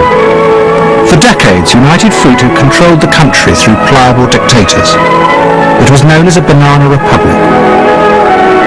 But in 1950, a young officer, Colonel Arbenz, was elected president. He promised to remove United Fruit's control over the country. And in 1953, he announced the government would take over much of their land. It was a massively popular move, but a disaster for United Fruit, and they turned to Bernays to help get rid of Arbenz. United Fruit brings in Bernays, and he basically understood that what United Fruit Company had to do was change this from being a popular elected government that was doing some things that were good for the people there into this being very close to the American shore, a threat to American democracy, that it being at a time in the Cold War when Americans responded to issues of the Red Scare and what communism might do. He was trying to transform this, and brilliantly did transform it into an issue of a communist threat very close to our shores, taking United Fruit again as a commercial client out of the picture and making it look like a question of American democracy, American values being threatened. In reality, Arbenz was a democratic socialist with no links to Moscow. But Bernays set out to turn him into a communist threat to America.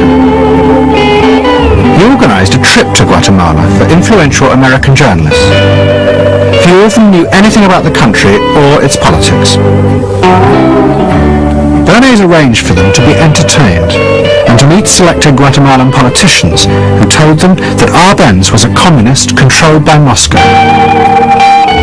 During the trip, there was also a violent anti-American demonstration in the capital.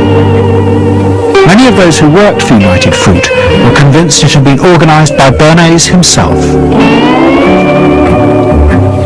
He also created a fake independent news agency in America called the Middle American Information Bureau. It bombarded the American media with press releases saying that Moscow was planning to use Guatemala as a beachhead to attack America. All of this had the desired effect. In Guatemala, the Jacob Arbenz regime became increasingly communistic after its inauguration in 1951. Communists in the Congress and high governmental positions controlled major committees, labor and farm groups, and propaganda facilities. They agitated and led in demonstrations against neighboring countries and the United States.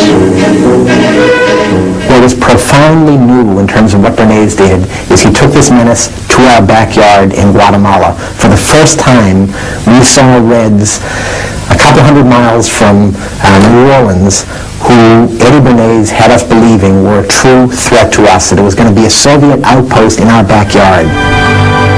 But what Bernays was doing was not just trying to blacken the Arbenz regime. He was part of a secret plot. President Eisenhower had agreed that America should topple the Arbenz government, but secretly. The CIA were instructed to organize a coup. Working with the United Fruit Company, the CIA trained and armed a rebel army and found a new leader for the country called Colonel Armas. The CIA agent in charge was Howard Hunt, later one of the Watergate burglars. What we wanted to do was have a terror campaign to terrify Arbenz particularly, and terrify his troops, much as the German Stuka bombers terrified the population of Holland, Belgium, and Poland at the onset of World War II, and just rendered everybody paralyzed. As planes flown by CIA pilots dropped bombs on Guatemala City, Edward Bernays carried on his propaganda campaign in the American press. He was preparing the American population to see this as the liberation of Guatemala by freedom fighters for democracy. He totally understood that the coup would happen when the public and the press, when conditions in the public and the press allowed for a coup to happen, and he created those conditions. He was totally savvy in terms of just what he was helping create there in terms of this overthrow. But ultimately he was reshaping reality, reshaping public opinion in a way that's undemocratic and manipulative. On June 27, 1954, Colonel Arbenz fled the country, and Armas arrived as the new leader. Within months, Vice President Nixon visited Guatemala. In an event staged by United Fruit's PR department, he was shown piles of Marxist literature that had been found, it was said, in the presidential palace. This is the first time in the history of the world that the communist government has been overthrown by the people. And for that we congratulate you and the people of Guatemala for the support they have given. And we are sure that under your leadership, supported by the people whom I have met by the hundreds on my visit to Guatemala, that Guatemala is going to enter a new era in which there will be prosperity for the people together with liberty for the people. Thank you very much for allowing us to see this exhibit of communism in Guatemala. You're welcome. And for dinner, see what Mother has for dessert. Banana gingerbread shortcake. Just another of the many tempting ways in which this nutritious fruit can be prepared. So now that you've seen where bananas come from before they reach your table, our journey to Banana Land is ended. We hope you enjoyed the trip. We know you like bananas. Bernays had manipulated the American people, but he had done so because he, like many others at the time, believed that the interests of business and the interests of America were indivisible, especially when faced with the threat of communism. But Bernays was convinced that to explain this rationally to the American people was impossible, because they were not rational. Instead, one had to touch on their inner fears and manipulate them in the interests of a higher truth. He called it the engineering of consent. He was doing it for the American way of life, and to which he was devoted. Was sincerely devoted, and yet he felt the people were really pretty stupid, and that's the paradox. If you don't leave it up to the people themselves, but force them to choose what you want them to choose, however subtly, then it's not democracy anymore. It's something else. It's being told what to do. It's that old authoritarian thing.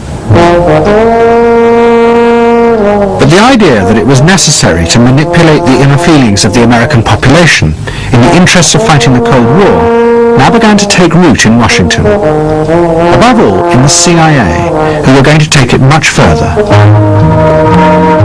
They were concerned that the Soviets were experimenting with psychological methods to actually alter the memories and feelings of people, the aim being to produce more controllable citizens, which was known as brainwashing. Psychologists in the CIA were convinced that this really might be possible, and that they should try to do it themselves. The image of the human being that was being built up at that particular time was that there was a great deal of vulnerability in every human being, and that vulnerability could be manipulated to program somebody to be something that I wanted them to be, and they didn't want to be. That you could manipulate people in such a way that they could be automatons, if you will, for whatever your own purposes were. This was the image that people thought was possible. In the late 50s, the CIA poured millions of dollars into the psychology departments of universities across America. They were secretly funding experiments on how to alter and control the inner drives of human beings. The most notorious of these experiments was run by the head of the American Psychiatric Association, Dr. Ewan Cameron. Like many psychiatrists at that time, Cameron was convinced that inside human beings were dangerous forces which threatened society. But he believed that it was possible not just to control these forces, but actually remove them. He thought that psychiatry should not just concentrate on sick people, mentally ill, but should actually go into government, that politicians should listen to psychiatrists. Psychiatrists should be in every parliament and should direct and monitor political activities, because they knew in a rational, scientific way what was good for people. Cameron had set up a clinic in a hospital in Montreal called the Allen Memorial. It is now long since closed down. Cameron took patients who suffered a wide range of mental problems. His theory was that these resulted from forgotten or repressed memories. But he was impatient with the idea of using psychotherapy to uncover them. Instead, he would simply wipe them. Cameron used drugs, including LSD, and the technique of ECT, electroconvulsive therapy. It was conventionally used at that time to relieve depression. But Cameron was going to use it in a new way, to produce new people. He was really using it to try and change the fundamental function of the individual, to alter their past memories, their past ways of behaving. And as I think he said at one point, it is to just sort of erase everything from their past so that you then had a slate in which you could record new ways of behavior. And so he used massive doses of shock, people receiving several shocks a day, and over a course of time, hundreds of ECT treatments, so that they were just reduced to a sort of a very primitive vegetable state. I don't remember what happened to me. I was introduced to Dr. Cameron, and I don't remember Dr. Cameron at all. I don't remember any of that. They shipped me up to what they called the sleep room, and they gave me all of these electroconvulsive shock treatments and megadoses of drugs and LSD and all of that, and I have no memory of any of that. Nothing of that time of the Allen Memorial or any of my life previous to that. All gone. Wiped. And then having depatterned somebody or brought them down to where basically nothing but the essential functions of the body were going on in terms of breathing and things of this nature, then he would begin to feed material into these individuals, positive material, such that the brain would be programmed in a positive way, so that the individual would be completely altered. Then he put these tapes under our pillows called psychic driving. He would then put back into this empty brain a program of whatever sort he decided upon, and the people like myself would wake up another person, I guess. In fact, Cameron's experiments were a complete disaster. All he managed to produce were dozens of individuals with memory loss, and the ability to repeat the phrase, "I am at ease with myself." And it was not an isolated case. Almost all the experiments the CIA funded were equally unsuccessful. Despite their ambitions, American psychologists were beginning to find out how difficult it was to understand and control the inner workings of the human mind. We had been really chasing a phantom, if you will, an illusion, that the human mind was more capable of manipulation from the outside by outside factors than it is. We found out that the human being is an extremely complex thing. There were no simple solutions. But you've just got to bear in mind that these were very strange times. The psychoanalysts had come to power in America because of their theory that they knew how to control the dangerous forces inside human beings. But now the psychoanalysts were about to face a high-profile failure that would lead people to begin questioning the very basis of their ideas. It began in Hollywood. The film industry had become fascinated by psychoanalysis, and Anna Freud was a powerful influence on dozens of analysts in Los Angeles. They treated film stars, directors, and studio bosses. Anna Freud's closest friend was the most sought after of all, Ralph Greenson. And in 1960, the most famous star in the world turned to Greenson for help. Marilyn Monroe was suffering from despair and had become addicted to alcohol and drugs. Well, when I walked in to dinner, here was Marilyn Monroe. I made a picture with her, go on about Eve. This is dinner at Ralph Greenson's? Yes. And the other thing was that Ralph was trying to show her, Romy, I never called him Ralph in my life, Romy was trying to show her that the way a family life ought really to be. So we were walking the dog after us. I said, "What the hell are you doing here?" I said, "You never asked me to dinner." And he said, "You weren't that sick." And I said, "Oh, no." He said, "The word is just this child has no frame of reference. In other words, she doesn't know what the goal is." What Greenson did was follow Anna Freud's theory. If Marilyn Monroe could be taught to conform to what society considered a normal pattern of life, that would help her ego control her inner destructive urges. But Greenson pushed it to an extreme.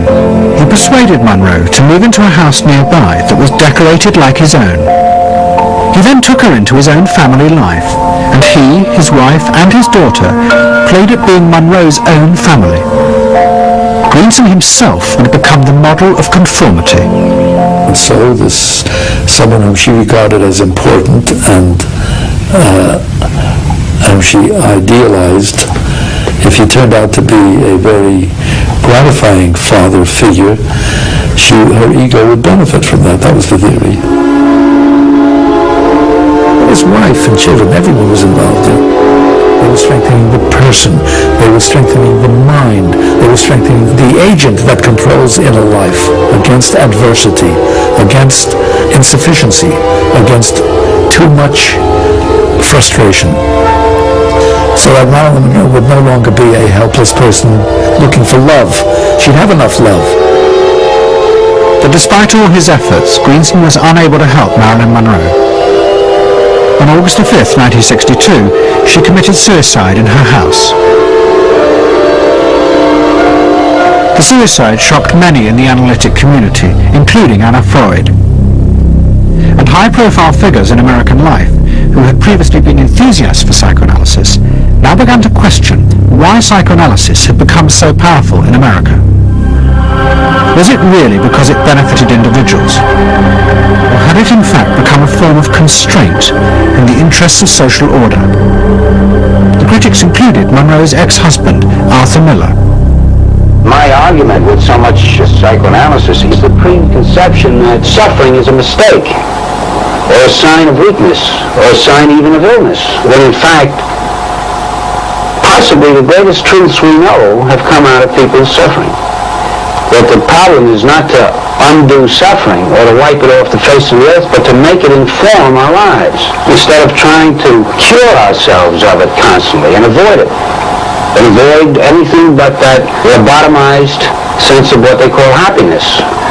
There's too much of an attempt, it seems to me, to think in terms of controlling man rather than freeing him, of defining him rather than letting him go. And it's part of the whole ideology of this age, which is power mad.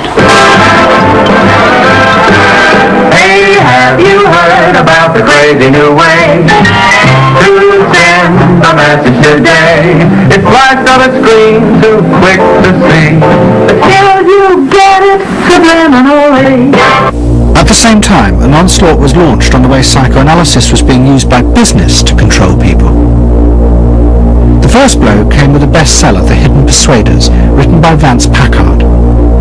It accused psychoanalysts of reducing the American people to emotional puppets whose only function was to keep the mass production lines running. They did this by manipulating people's unconscious desires to create longings for ever new brands and models. They had turned the population into unwitting participants in the system of planned obsolescence. The second blow came from an influential philosopher and social critic, Herbert Marcuse. He had been trained in psychoanalysis. This is a childish application of psychoanalysis, which does not take at all into consideration the very real political systematic waste of resources, of technology, and of the productive process. For example, planned obsolescence. For example, the production of innumerable brands and gadgets who are in the last analysis always the same. The production of innumerable different marks of automobiles. And this prosperity at the same time, consciously or unconsciously, leads to a kind of schizophrenic existence. I believe that in this society an incredible quantum of aggressiveness and destructiveness is accumulated precisely because of the empty prosperity which then simply erupts.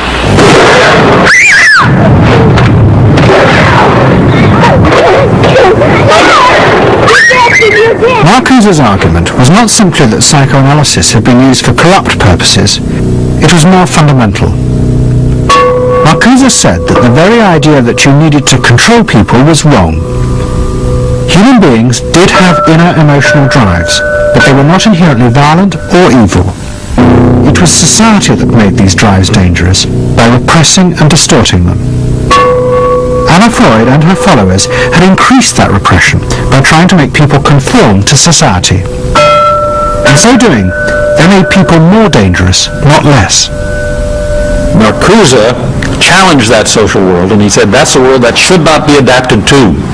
And in fact, what the individual was adapting to was corrupt and evil and corrupting. In other words, he switched the source of evil from inward conflict to the society itself.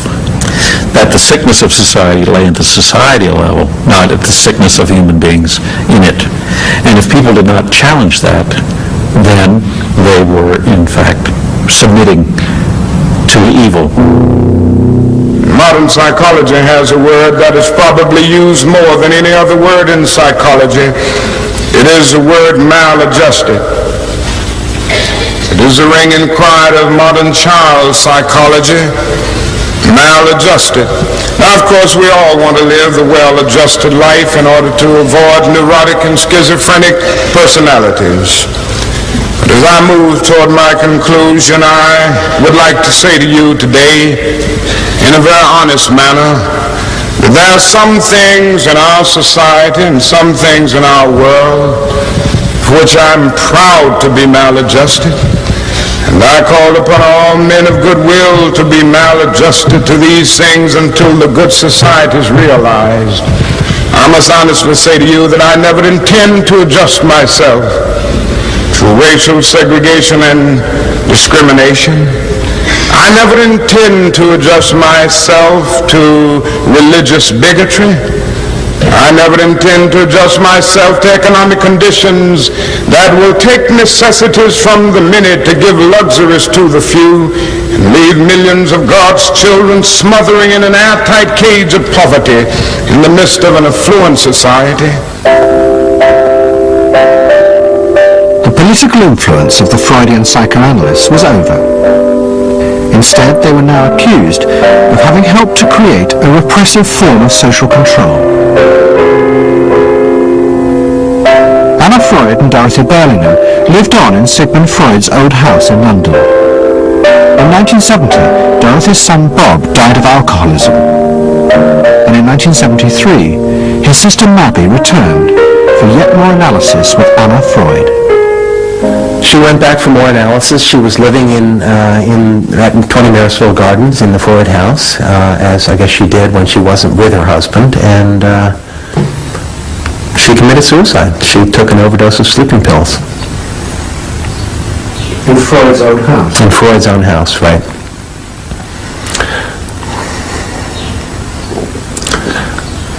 So, I mean, the obvious, there are a lot of implications that one can draw from that, and I just think she happened to reach the end of the rope there. Although it would seem to be a very pointed act. Obviously, suicide is a very politicized act, and to do it in Sigmund Freud's own house is certainly different from doing it in Riverdale back in New York.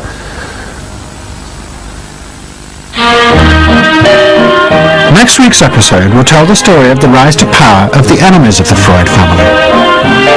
They believed that the way to build a better society was to let the self free. But what they didn't realize was that this idea of liberation would provide business and politics with yet another way to control the self, by feeding its infinite desires. To be lonesome. You know not what it means to be blue. Someday you'll realize and pay for all those lies, then you'll know what it means to be blue. Don't settle for anything less than you can be. Make your life a masterpiece. This is a series about how Sigmund Freud's ideas about the unconscious mind have been used by those in power to control the masses in an age of democracy.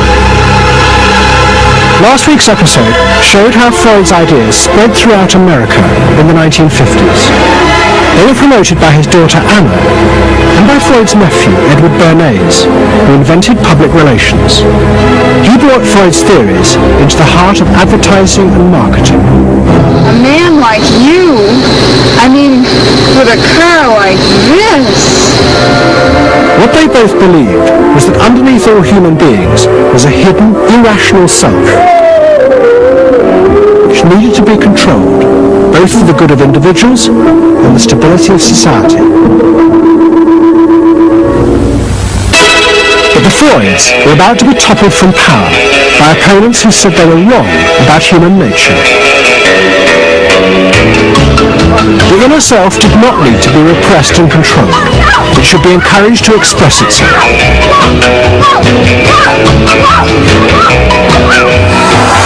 Out of this would come a new type of strong human being and a better society. But what in fact emerged from this revolution was the very opposite.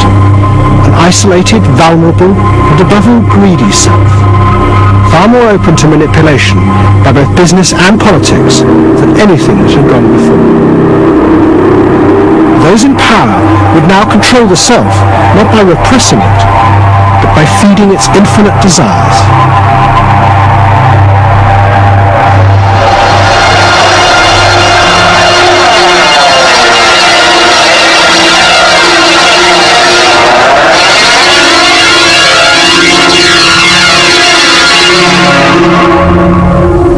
We're goes on here is the liberation of feeling.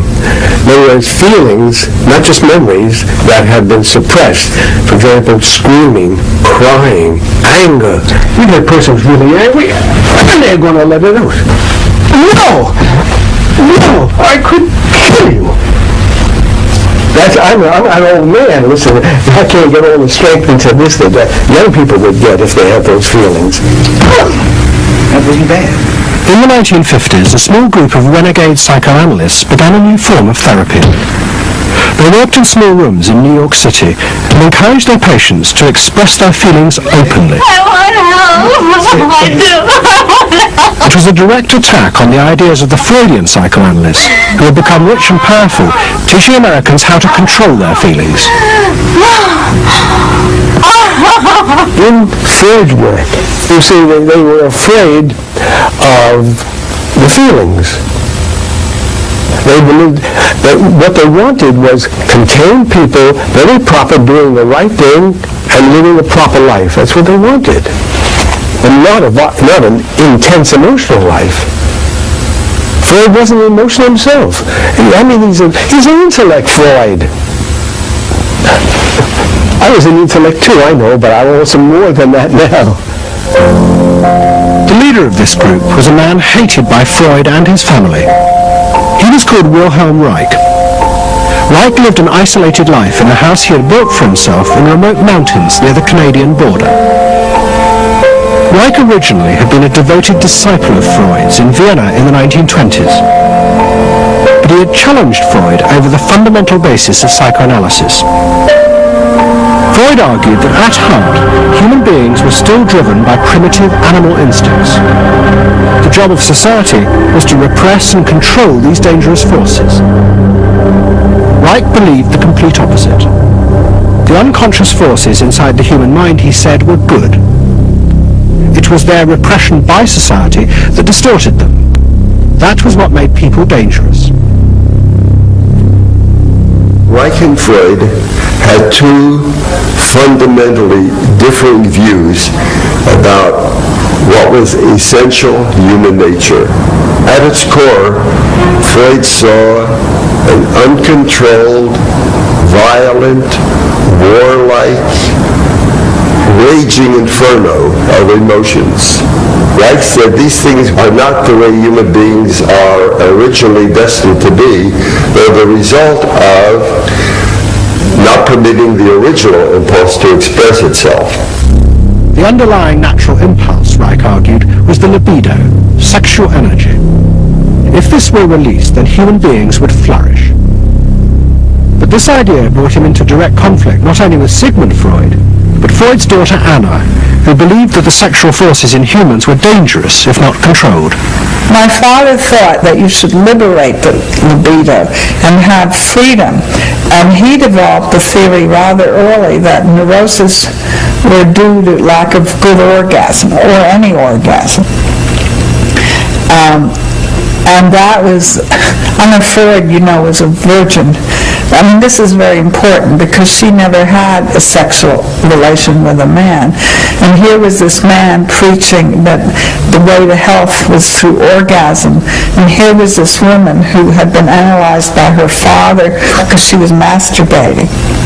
So here's this woman who's opposed to sexuality, really, and here's this man who's preaching sexual freedom. I mean, it was bound to be a clash, wasn't there? The conflict came to a head at a conference in 1934 in Switzerland. Anna Freud, who had by now become the acknowledged leader of the psychoanalytic movement, forced Wilhelm Reich out. She destroyed his career. She got rid of him, very definitely. And I guess part of what I'm doing is getting rid of her. Explain. Well, I think that Anna Freud shouldn't get away with what she did, that it should be known, maneuvering to get him kicked out of the International Psychoanalytic Association. So you're taking revenge? You might say so. Or wronging a right? No, righting a wrong. You better cut that one out. Isn't that called a Freudian slip? Yes, it is.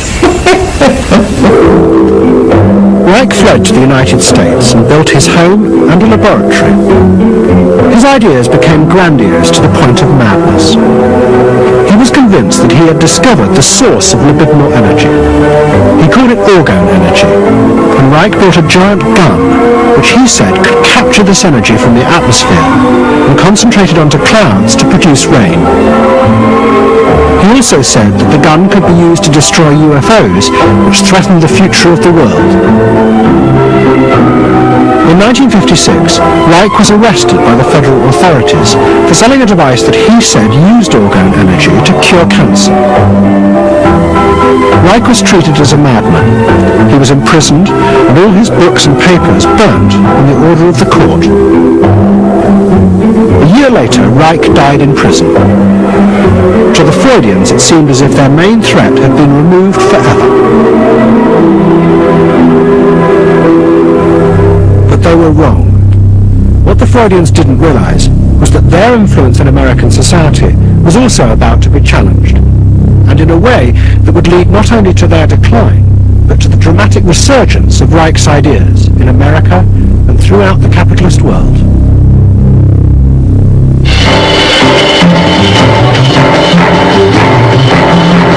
The consumer is king. His whim makes or unmakes manufacturers, wholesalers, and retailers. Whoever wins his confidence wins the game. Whoever loses his confidence is lost. By the late 50s, psychoanalysis had become deeply involved in driving consumerism in America. Most advertising companies employed psychoanalysts, and as last week's episode showed, they had created new ways to understand consumers' motives, above all with the focus group, in which consumers free associated their feelings about products. Out of this came new ways to market products by appealing to the hidden, unconscious desires of the consumer. Would you like to do 500 buildings? Great. Here's away steering wheel. A green thing, a mystery. Something intimate is going on. But in the early 60s, a new generation emerged who attacked this. They accused American business of using psychological techniques to manipulate people's feelings and turn them into ideal consumers. Advertising was manipulation. It was a way to get you to do something that didn't come out of you. It came out of somebody else. Somebody else said, this year you should be wearing powder pink shirts with matching powder pink buck shoes. And I said, why? That's not who I am. That's who somebody else is. They wanted you to be somebody who would buy their stuff. This whole feeling of being somebody else's tool. I don't want to be that. I don't want to be somebody else's man. I want to be me. In the mid-60s, a protest movement began on America's campuses. One of the students' main targets was corporate America. They accused the corporations of brainwashing the American public. Consumerism was not just a way of making money, it had become the means of keeping the masses docile, while allowing the government to pursue a violent and illegal war in Vietnam. The student's mentor was a famous radical philosopher called Herbert Marcuse. Marcuse had studied psychoanalysis and was a fierce critic of the Freudians. They had, he said, helped to create a world in which people were reduced to expressing their feelings and identities through mass-produced objects. It resulted in what he called one-dimensional man, conformist and repressed. The psychoanalysts had become the corrupt agents of those who ruled America. It was one of the most striking phenomena to see to what extent the ruling power structure could manipulate, manage and control not only the consciousness, but also the subconscious and unconscious of the individuals. And this took place on a psychological basis by the controls and the manipulation of the unconscious primary drives which Freud stipulated. Think about it, dear American people out there. You're all brainwashed, kiddies. You're all brainwashed. That's why you're here saying right now, kill the bum. Look, I look at you in the living room, you're saying, kill me.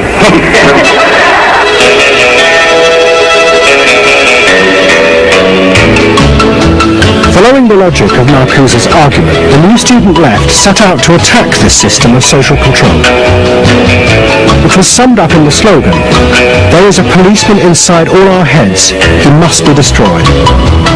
And that policeman was going to be destroyed by overthrowing the state and the corporations that had put him there.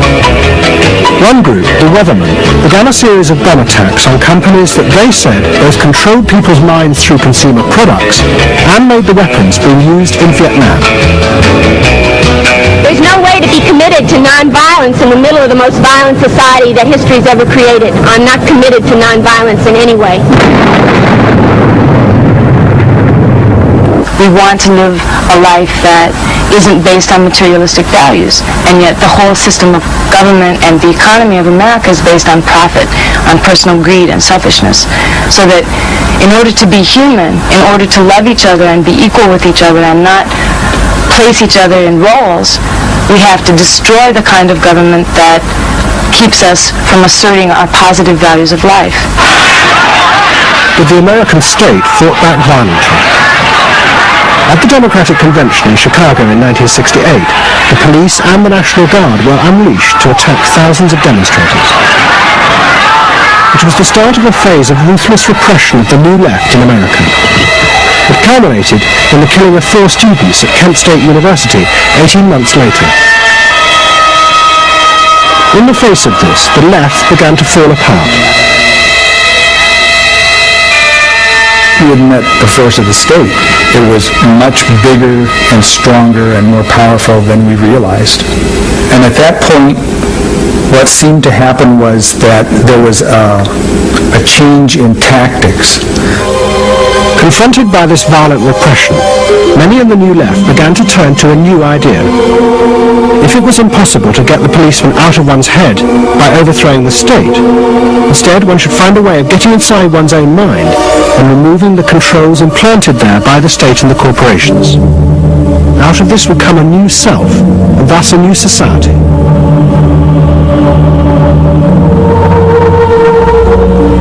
People who had been politically active were persuaded that if they could change themselves and be healthy individuals, and if a movement grew up just aimed at people changing themselves, then at some point all that positive change going on, well, you could say quantity would become quality, and there would be a sort of a spontaneous transformation of society. But political activism was not required. It's about making a new you, that if enough people changed the way they were, that the society would change. So the personal became political? Yes, the personal became political. But without changing the personal, you didn't stand a chance of changing the political. Coming up against the state power of the United States was not an option. And they outgunned us. And to produce the new self, they turned to the ideas and techniques of Wilhelm Reich. Since his death, a small group of psychotherapists had been developing techniques based on Reich's ideas. Their aim was to invent ways that would allow individuals to free themselves from the controls implanted in their minds by society. Their center was a tiny old motel on the remote coast of California. It was called the Esalen Institute. The dominant figure at Esalen was a psychoanalyst called Fritz Perls. Perls had been trained by Reich and had developed a form of group encounter in which he pushed individuals to publicly express the feelings inside them that society had said were dangerous and should be repressed. It's a basic fear of that thing inside me, like a little demon in there. It doesn't come out very often. It's really hard to get it out. Now put the thing inside you on that chair, talk to it. Girls used to call this getting on the hot seat in front of a group. if this were the hot seat and you were Pearls, and you would guide me into this process of self-enactment, self-revelation, of staying present to all the parts of yourself and noticing it, and then taking ownership of this. As the demon, yes, I can come out. I can come right out of him, and I can push him aside. I can push you aside. With the demon with each one of us. I can make you all cry. I can make you all feel terrible. Maybe even forever. I can make this mouth here, do things and say things. I can almost destroy anyone, each one of you, if I get out. There isn't one of you that I would spare. Not even you. Yeah. How do you feel now? I feel better. I feel very honest. Yeah. And you notice the increase of power. In other words, taking ownership of who you are and how you act and how you feel. Your whole being in the world. In other words, giving you autonomy, owning your freedom. I'm frightening. When I have my power, I'm frightening. See, I frighten you with my power. I frighten you with my power. Where do you feel power? In your hands? In your muscles?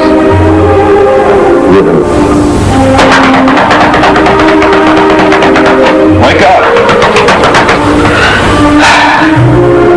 Why won't you do for me? Okay. Stop it. You. It was not phony movement. That's what I wanted to do, and I did it. What Pearls and others working at Esalen believed was that they were creating ways that allowed individuals to express their true inner selves. Out of this, they believed, would come new autonomous beings free of social conditioning. To the left, defeated in the wake of Chicago, it was an enormously attractive idea. These techniques could be used to unleash a new, powerful self, strong enough to overthrow the old order.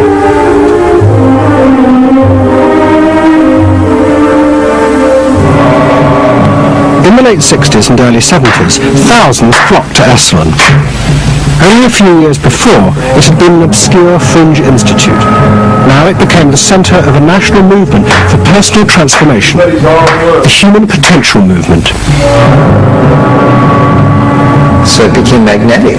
People wanted to join this stream of exploration. Within 7 or 8 years, there were about 200 of these centers in America, looking mainly to Esalen for leadership. I feel so liberated. Really? It's fantastic. And it took on a big political agenda. You could not separate personal transformation from social transformation. The two go together. As the movement grew, the leaders of Esalen decided to try and use their techniques to solve social problems. They began with racism. They organised an encounter group for white and black radicals. Both groups would be encouraged to express their inner racist feelings which had been instilled in them by society. By doing this, they would transcend those feelings and encounter each other as individuals. I started a series of encounters called Racial Confrontation as Transcendental Experience. We thought that we wanted to get that kind of black-white confrontation so you could really get down to see what was between the two races, not by backing off and trying to be polite, but by going right into the belly of the beast, of this beast of racial prejudice. And these were extremely dramatic. These were the toughest workshops ever convened at Esalen Institute. I'm looking at you, Whitey. You got clothes on. You got shoes on. You're so sure looking at me, huh? You got the goddamn police in the neighborhood. Really? Yeah, Mike. You got a governor. You got a mayor. Oh, really? You got the president. You got ambassadors. You can vote, too. You got deaths in Vietnam. That's the benefits of slave labor.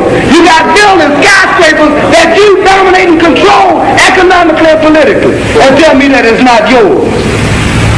It's yours too. Then the blacks all got together and attacked the whites.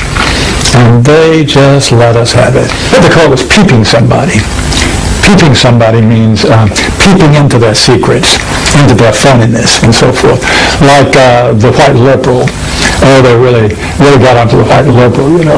Don't give me no shit about I'm free. You're a goddamn liar, you white pink son of a bitch, you. Yeah, I don't know what you came down here for. You want a black buck, huh? Yeah. You looking for a stud? That's all, huh? Well, what did you come here for? You're sitting there with your legs all gap wide open, showing your drawers. Now, what did you come here for? The black-white encounter groups were a disaster. The black radicals saw it as an insidious attempt to destroy their power. By trying to turn them into liberated individuals, Esalen was removing the one thing that gave them power and confidence in their struggle against racism, their collective identity as blacks. For my reason. For your reason. I dig this. Your reason for being here is different from my reason. So the human potential movement turned to another social group who they believed would benefit from personal transformation. Nuns. And this time they were more successful. The Convent of the Immaculate Heart in Los Angeles was one of the largest seminaries in America. A group of radical psychotherapists approached the convent. They wanted to try out their techniques for personal liberation on individuals whose identities were defined by a series of external rules which they had deeply internalized. The convent, anxious to appear modern, agreed to the experiment. And we did weekend encounter workshops for several hundred Immaculate Heart nuns. Nuns who were reserved, and they tended to be more reserved than other normal people, were told, don't be so reserved, let it all out. You're a good person. You can afford to be who you really are. You don't need to play the role of a nun. You don't need to keep downcast eyes. And prudence is an oversold virtue. You're trying to assert yourself, trying to find out who you are, who you're becoming. At the same time, you're trying to live a life of dedication, of service, and you're trying to make all these things fit into who you are, and you're just, it's such a turmoil at times that you just blow a gasket and do silly, crazy things. Running around the orchard and stealing oranges and taking Cokes out of the refrigerator and crazy things. I felt like I was being a hypocrite, and I wanted people to respect me for what I was, not for what I was wearing. And so I'm glad for the change. You feel frightened, but you'll go on. Oh yeah, I'm scared to death, but it's worth it. The experiment began to transform the convent. The nuns voted to discard their habits in favor of ordinary clothes. But the psychotherapists found they had awoken other forces. Solid. One of the things we unleashed was sexual energy, the kind of thing that the church had been very good at restraining was no longer to be restrained. One sister who was a member of the community, she got the idea that she could be freer than she had been before, and she seduced one of her classmates and then seduced the mistress of novices, who was an older woman, very reserved, and her program of freeing this older woman was sexual. She drove her to the store, and when they drove back and drove into the garage, she leaned over and gave her a big kiss on the lips, and thereafter sister, who had perhaps never been kissed before, was ready for more. The effect of the experiment on the convent was cataclysmic. Within a year, 300 nuns, more than half the convent, petitioned the Vatican to be released from their vows, and 6 months later, the convent closed its doors. All that was left was a small group of nuns, but they had become radical lesbian nuns. The rest gave up the religious life. They gave up being nuns. They did, yeah, they became persons. By the late 60s, the idea of self-exploration was spreading rapidly in America. Encounter groups became the center of what was seen as a radical alternative culture based on the development of the self, free of a corrupt capitalist culture. We just want the freedom to be ourselves, and that's for love, for experience, positive way of life. We don't say that you're wrong. We just want to be free to be what we want to be, or what we find ourselves to be, as we continue to search ourselves. and it was beginning to have a serious effect on corporate America, because these new selves were not behaving as predictable consumers. The life insurance industry in particular was concerned that fewer and fewer college students were buying life insurance when they left university. They asked Daniel Yankelovich, America's leading market researcher, to investigate. He had studied psychoanalysis. The life insurance business, more than any other business at the time, was built on the Protestant ethic. You only bought life insurance if you were a person who sacrificed for the future. If you lived in the present, you had no need for life insurance. So they had some sense that maybe the sort of core values of the Protestant ethic were being challenged by some of these new values that were beginning to appear. And I was really astonished at what I found.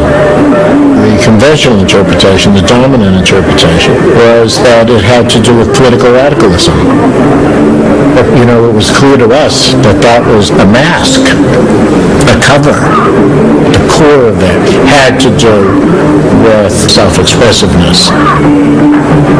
That this preoccupation with the self and the inner self, that was what was so important to people. The ability to be self-expressive. Wow, what a feeling! 300 miles to go, work, out of sight. Yankelovich began to track the growth and behavior of these new expressive selves. What he told the corporations was that these new beings were consumers, that they no longer wanted anything that would place them within the narrow strata of American society. Instead, what they wanted were products that would express their individuality, their difference in a conformist world, the very things that US corporations did not make. Products have always had an emotional meaning. What was new was individuality.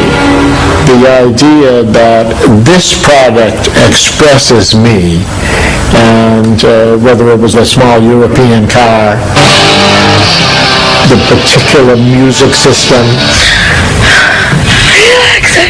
your presentation of self, your clothing. For immediate energy from our muscles and relaxing. These become ways in which people can expend their money in order to say to the world who they are. But the manufacturers, they had no idea of what was going on really with consumers and in the market at large. Major advertising companies set up what they called operating groups to try and work out how to appeal to these new individuals. The head of one agency sent a memo to all staff. We must conform, he told them, to the new non-conformists. We must listen to the music of Bobby Dylan and go to the theatre more. But the problem was, few of the self-expressive individuals would take part in focus groups. The advertisers were left to their own devices. There's a new cereal that tastes so right, or makes you dance, it's a way out of sight. It's tasty little squares of malted wheat. It's crispy and it's crunchy and it tastes so neat. Faster though. That's what I'm saying. It's a folk rock with more rock than folk. And there was an even more serious problem. To make products for people who wanted to express themselves would mean creating variety. But the systems of mass production that had been developed in America were only profitable if they made large numbers of the same objects. This had fitted perfectly with the limited range of desires of a conformist society. The expressive self threatened this whole system of manufacturing. And the threat was about to grow rapidly.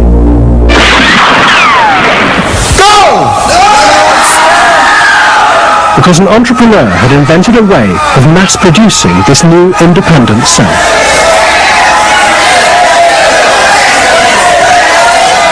He was called Werner Erhard. Some of the stuff that we traditionally think of as being in your mind is actually in the world, because you're moving to that too.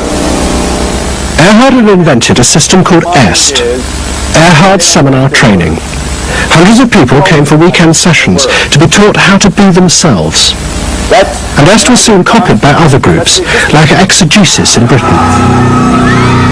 Many of Erhard's techniques came from the human potential movement, but but he criticised the movement for not having gone far enough. Their idea that there was a central core inside all human beings was, he said, just another limitation on human freedom. In reality, there was no fixed self, which meant that you could be anything that you wanted to be. The thesis of the human potential movement was that there was something really good down in there. And if you took these layers off, what you were going to wind up with was a kernel, a something that was innately self-expressive, that was the true self, that was going to be a wonderful thing. In actuality, you found people who'd gone to the last layer and took off the last layer and found that what was left was nothing. All right, push! Move! Do it! Yes, sessions were intense and often brutal. The participants signed contracts agreeing not to leave and to allow the trainers to do anything they thought necessary to break down their socially constructed identities. You may get sandwiched in there. Where? If I push harder than you do, I'm going to squash you. So you better push fast. Now, hard, do it! That's it, do it! Again! Push! Good! Good! Good! Again! Yes!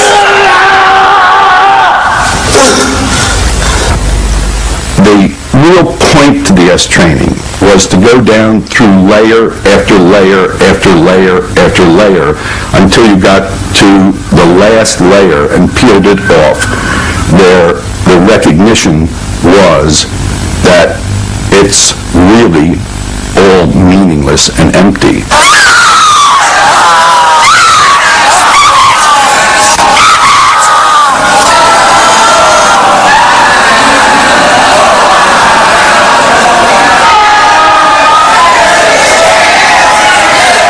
Now, that's existentialism's endpoint.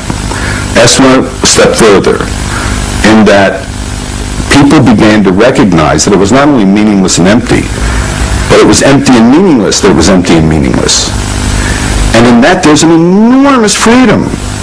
All the constrictions, all of the rules you placed on yourself are gone. And what you're left with is nothing. And nothing is an extraordinarily powerful place to stand, because it is only from nothing that you can create. And from this nothing, people were able to invent a life, and allowing them to create themselves. Invent themselves. Invent themselves. You can be what you want to be. I want you to start to make that sound, and on that sound, create in people the world the way you want to create it. What Earhart did was to say that only the individual matters, that there is no societal concern, that you living a fulfilled life is all you need be concerned about. Ask people came out of those trainings feeling that it wasn't selfish to think about yourself, it was your highest duty. So kiss me and smile for me. Tell me that you'll wait for me. Hold me like you'll never let me go. The training is 2 weekends, and it was quite an incredible experience in my life. I'll forever be grateful for the experience. I got a great deal out of it. We really want to know who we are. There are things going on. We learn more and more about ourselves all the time, and to really find out what it is that makes us tick and how we are discovering ourselves. Est became hugely successful. Singers, film stars, and hundreds of thousands of ordinary Americans underwent the training in the 1970s. But in the process, the political idea that had begun the movement for personal transformation began to disappear. The original vision had been that through discovering and expressing the self, a new culture would be born, one that would challenge the power of the state. We will not let them separate our culture from our politics. We are a people. We are all together. But what was now emerging was the idea that people could be happy simply within themselves, and that changing society was irrelevant. One of the proponents of this was Jerry Rubin. In 1968, Rubin, as leader of the Yippies, had led the march on Chicago, but now he had undergone S training. I was willing to die, and I had a martyr complex in a sense. I think we all did. And I've given up that ideal of sacrifice. And I'm not as overwhelmingly moved by injustice as I was. And now we reincarnated ourselves from within. Basically, the politics were lost and totally replaced by this lifestyle. And then the desire to become deeper and deeper into the self. By now, a grandiose sense of the self. And my good friend and one of the original Yippie founders, Jerry Rubin, definitely moved in that direction. And I think he was beginning to buy into the notion that he could be happy and fully self-developed on his own. Socialism in one person. Yes. Was he alone in that trajectory? Although that, of course, is capitalism. That's the whole joke. I think it's funny. I think it's funny because people spend so much of their life being bedeviled by their past and being locked into their past and being limited by their past. And there's an enormous freedom from that. Yeah. Letting people create themselves. Est was only the most vivid and intense expression of an idea that was spreading rapidly through all strata of American society. Books and television programs promoted the idea that one's first duty was to be oneself.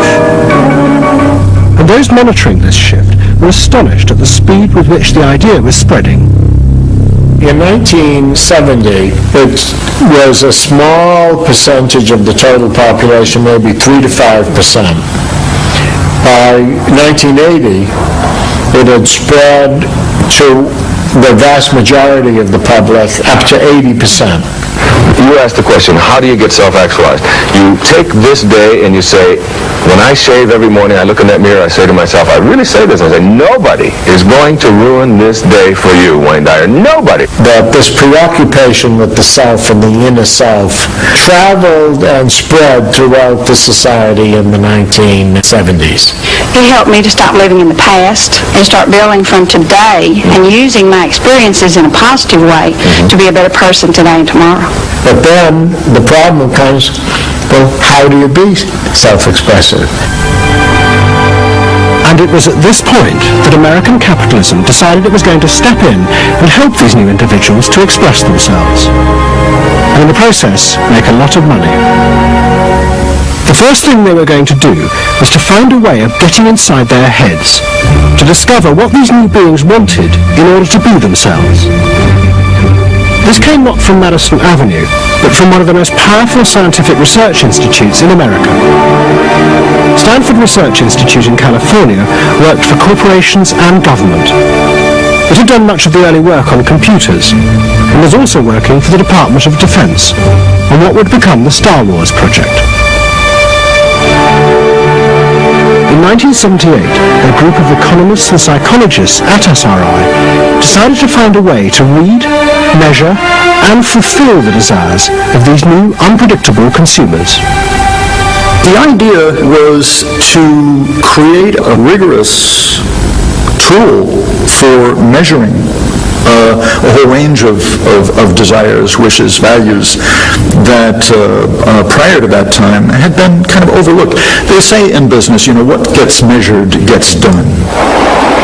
We were basically telling manufacturers, if you're really going to satisfy not just the basic needs, but individuated wants, whims, and desires of more highly developed human beings, you're going to have to segment. You're going to have to individuate.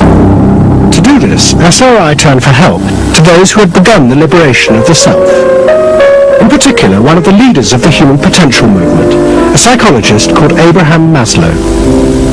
Through observing the work at places like Esalen, Maslow had invented a new system of psychological types. He called called it the hierarchy of needs, and it described the different emotional stages that people went through as they liberated their feelings. At the top was self-actualization.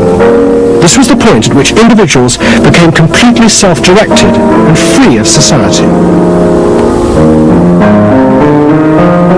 The team at SRI thought that Maslow's hierarchy might form the basis for a new way to categorize society, not by social class, but by different psychological desires and drives. To test this, they designed a huge questionnaire with hundreds of questions about how people saw themselves, their inner values. The questions were designed to see whether people fitted into Maslow's categories. We were trying to find out what people really felt like. So we asked these really penetrating questions, and we hired a company that administers surveys, to do them. They said they've never seen anything like it. Usually you have to send out a postcard 6 weeks and then another postcard, and then you got to call the people up, to get the return rates up. We had an 86% return, and they only sent out one postcard. People loved filling out this questionnaire.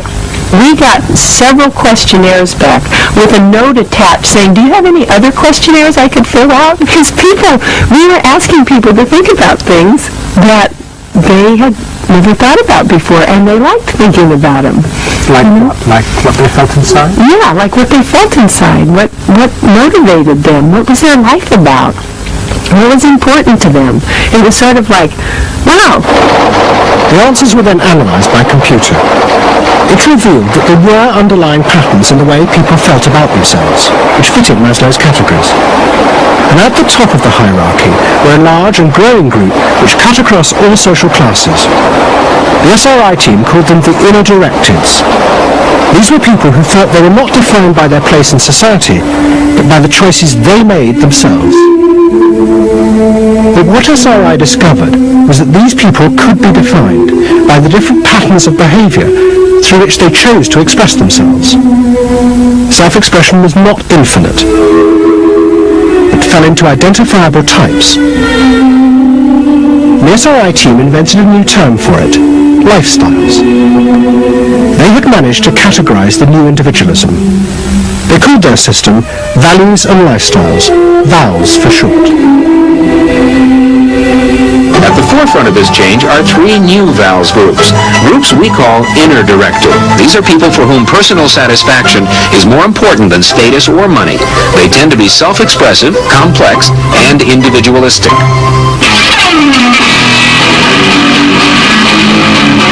Rob is an I am me. I am me's are searching for new values, breaking away from traditions and inventing their own standards. Rob even invented his own name, Rob Noxious. Jody is an experiential. This is a group seeking inner growth through direct experience. Experientials aren't in one place much. This is the try-anything-once crowd, and all that activity takes goods and services. Their hobbies are hands-on, and their possessions are simple, but not always simply priced. I'm a bookseller. I sell books. I'm a businessman. It doesn't necessarily mean that I believe in capitalism. It just happens to be what I'm doing now. SRI created a simplified questionnaire with just 30 key questions. Anyone who answered them could be immediately fitted into a dozen or so of these new groups. It allowed businesses to identify which groups were buying their products, and from that, how the goods could be marketed, so they became powerful emblems of those groups' inner values and lifestyles. It was the beginning of lifestyle marketing. So it allowed people not just to look at people as demographics, group of age and income and whatever, but to really understand the underlying motivations. I mean, most of marketing was looking at people's actions and trying to figure out what to do. But what we were doing is we were trying to look more into people's underlying values so that we could predict what is their lifestyle. What kind of house do they live in? What kind of car do they drive? So the corporations were then able to sell things to them by understanding them, by having labels, by knowing what these people look like, where they live, what their lifestyles are. If a new product expressed a particular group's values, it would be bought by them. This is what made the values and lifestyle system so powerful, its ability to predict what new products self-actualizers would choose. And this power was about to be demonstrated dramatically. Vowels would show it could predict not just the products they would buy, but the politicians they were going to choose to elect. Ladies and gentlemen, the next President of the United States of America, Ronald Reagan! In 1980, Ronald Reagan ran for president. He and his advisors were convinced they could win on a program of a new individualism. It would be an attack on 50 years of government interference in people's lives. I wrote a speech about let the people make the basic decisions, get judges out of the way, get bureaucrats out of the way, get centralized government out of the way. I gave Reagan a choice of several titles for the speech, and the one he picked was Let the People Rule. Let the people regain rule, regain control over their own destiny away from a remote elite in Washington. I would like to think that the kind of leadership that I would exercise in Washington is not the kind of leadership that I would pretend that I can solve all the problems I've been discussing here, but that together, you and I can. I would like to take the lead in taking government off the backs of the American people and turning you loose to do what I know you can do. It was radical. Moderate Republicans thought it was suicide. Jimmy Carter called it ridiculous. The press was extremely negative. But the odd thing is that it polled very well in New Hampshire, which was the first primary state, the state that we had to win. What was odd was that there seemed to be a strange mosaic of support for Reagan's policies. The traditional pollsters could see no coherent pattern across class, age, or gender. But those who had designed the values and lifestyle system believed that they knew why. They were testing their system in both America and Britain, and they were convinced that both Reagan's and Mrs. Thatcher's message about individual freedom would appeal to the group at the top of their hierarchy, the inner directeds, because it fitted with the way they saw themselves. They were really concerned about being individuals, being individualistic. And so in the early stages, when we were looking at the messages that both Thatcher and then Reagan were putting across, we said they are using words that will really appeal to a lot of the younger people, and particularly to the people who are moving towards self-actualization. We call them the inner-directed people. A lot of our colleagues said, that's absolutely ridiculous, because inner-directeds are very socially aware, very socially concerned. They'll never vote Conservative, or they'll never vote for the Republicans. But we said, if Thatcher and Reagan continue to appeal to them in this way, they really will. And I vision leadership in taking government off your backs and turning you loose to do what you can do so well. Thank you very much. The idea that the new self-actualizing individuals would choose a politician from the right, not the left, seemed extraordinary. But to test their prediction, the Values and Lifestyles team did a survey of voting intentions, and they correlated it with their new psychological categories. When we said in our surveys, who are you going to vote for, sure enough, it was the inner-directeds who said that they would vote for Thatcher and for Reagan. And they made the difference in those elections because of their voting for Thatcher and Reagan. And it really surprised our colleagues, even within my own organisation. It really showed the power of this approach, because it's very difficult to identify inner-directeds on the street. These people who voted for Thatcher and Reagan, these inner-directeds, came from any walk of life. It's really hardly correlated with social class at all. I mean, if you just go along and look at age, sex, social class, you would never pick them up. But if you really go along with a questionnaire that gets at their values, then you can identify them very easily. And that was new. And that was completely new, yeah. At the beginning of 1981, Ronald Reagan was inaugurated as president. But he took charge of a country that was facing economic disaster. The terrible inflation of the 1970s had destroyed much of America's traditional heavy industries, and millions were unemployed. But true to his campaign promises, Reagan told the country he would not step in to help, as all previous governments had since the war.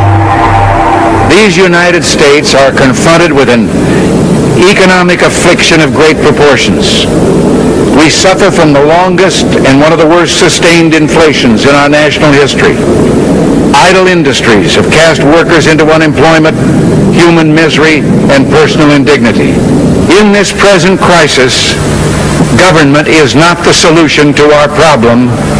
Government is the problem. But America's ailing economy was about to be rescued, not by government, but by the new groups that the market researchers had identified, the self-actualizing individuals. They were about to become the motor for what would be called the new economy. You can be what you want to be. So regarding me, what do you really want? A tasty product that's good for me. What do you want that for?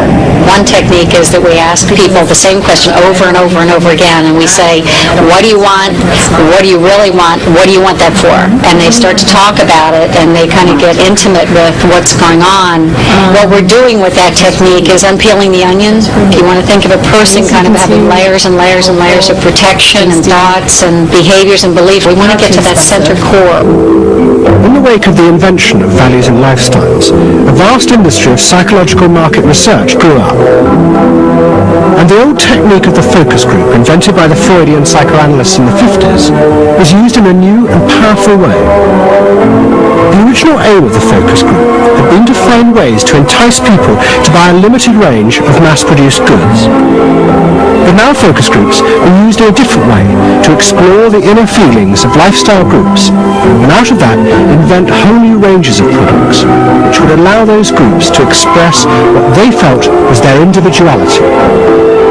And the generation who had once rebelled against the conformity imposed by consumerism now embraced it because it helped them to be themselves. What capitalism managed to do that was brilliant was to actually create products that people like me would be interested in, that people like Jerry Rubin would be interested in. Capitalism developed a whole industry at developing products that evoked a larger sense of self, that seemed to agree with us that the self was infinite, that you could be anything you wanted to be, that took our philosophy and agreed with it, and then created products that supposedly helped you, aids, that helped you be this limitless self. The product sells you a way of life, a way of being. The product sells you values. You dress this way, you live in a house like this, you have furniture like this, you use this computer. Do you have regular jeans or? Gloria Vanderbilt does a lot in denim, in silks, and in cotton. You eat in these restaurants, there are values there, hipness, coolness. This is not, I repeat, not a marketing scheme. So the notion that you could buy an identity replaced the original movement notion that you were perfectly free to create an identity. And you were perfectly free to change the world and make the world anything you wanted it to be. Well, what I wear is a statement. This vast range of new desires fitted perfectly with changes in industrial production. Computers now allowed manufacturers to economically produce short runs of consumer goods. The old restrictions of mass production disappeared, as did the worry that had bedeviled corporate America ever since mass production had been invented, that they would produce too many goods. With the new self, consumer desire seemed to have no limit. In the United States, the concern of companies was always that supply would outstrip demand, that we were producing too much, and that there was not a market for it. You don't hear that kind of talk anymore, because you've gone from a conception of a market of limited needs, and if you fill them, they're filled, to a market of unlimited, ever-changing needs dominated by self-expressiveness. that products and services can satisfy in an endless variety of ways, and ways that change all the time. And consequently, economies have unlimited horizons. Out of this explosion of desire came what seemed a never-ending consumer boom that regenerated the American economy. The original idea had been that the liberation of the self would create new kinds of people, free of social constraint. That radical change had happened, but while the new beings felt liberated, they had become increasingly dependent for their identity on business. The corporations had realized that it was in their interests to encourage people to feel that they were unique individuals and then offer them ways to express that individuality. A world in which people felt they were rebelling against conformity was not a threat to business, but its greatest opportunity.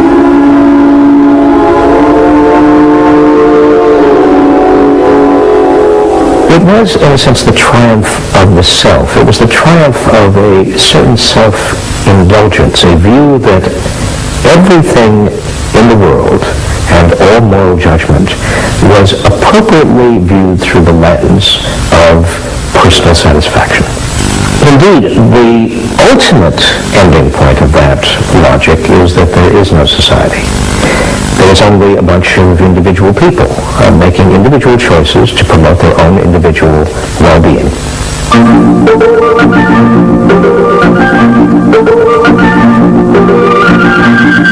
Next week's episode tells the story of how politicians on the left, in both Britain and America, turned to the techniques developed by business in order to regain power. But what they didn't realize was that what had worked for business would undermine the very basis of their political beliefs. They would find themselves trapped by the greedy desires of the new self.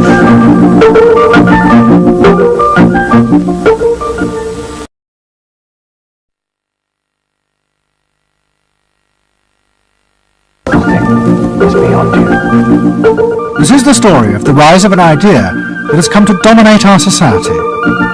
It is the belief that the satisfaction of individual feelings and desires is our highest priority. Today we're going to tell you how to get whatever you want. I wanted to live a different life that wasn't available to me in the image I was born. I'm here, look at me, notice me. Previous episodes have shown how this rise of the self was fostered and promoted by business. They had used the ideas of Sigmund Freud to develop techniques to read the inner desires of individuals and then fulfill them with products. This final episode is about how that idea took over politics. It tells the story of how politicians on the left, in both America and Britain, turned to these techniques to regain power. They believed that they were creating a new and better form of democracy, one that truly responded to the inner feelings of individuals. But what the politicians didn't realize was that the aim of those who had originally created these techniques had not been to liberate the people, but to develop a new way of controlling them in an age of mass democracy.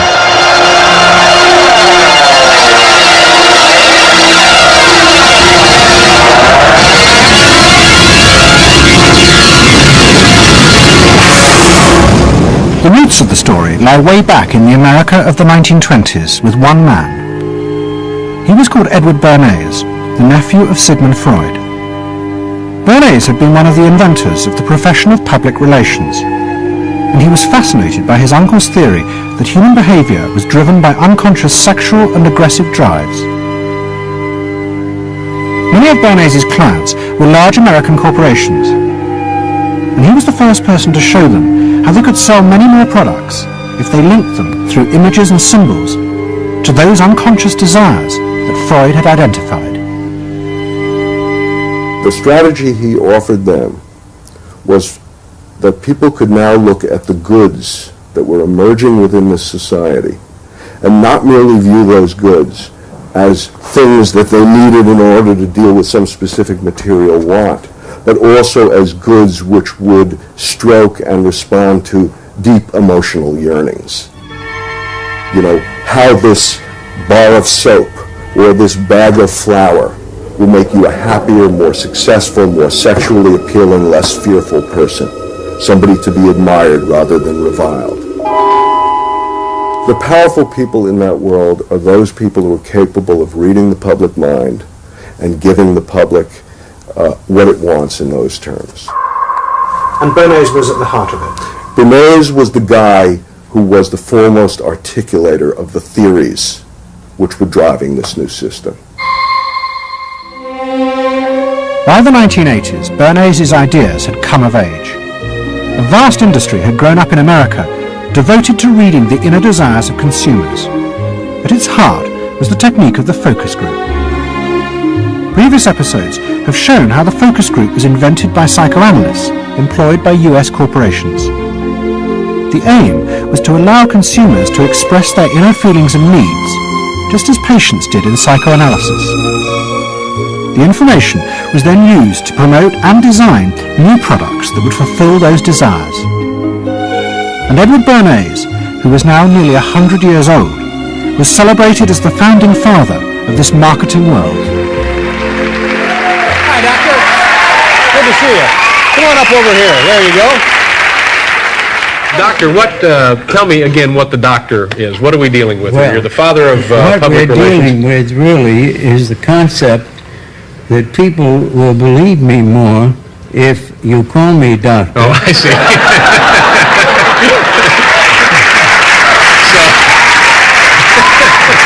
That's a good idea. And Bernays' ideas and techniques were also about to conquer Britain in the 1980s. Unlike America, the ruling elites in Britain had always distrusted the idea of pandering to the masses. It was epitomised by the patrician elite who ran the BBC.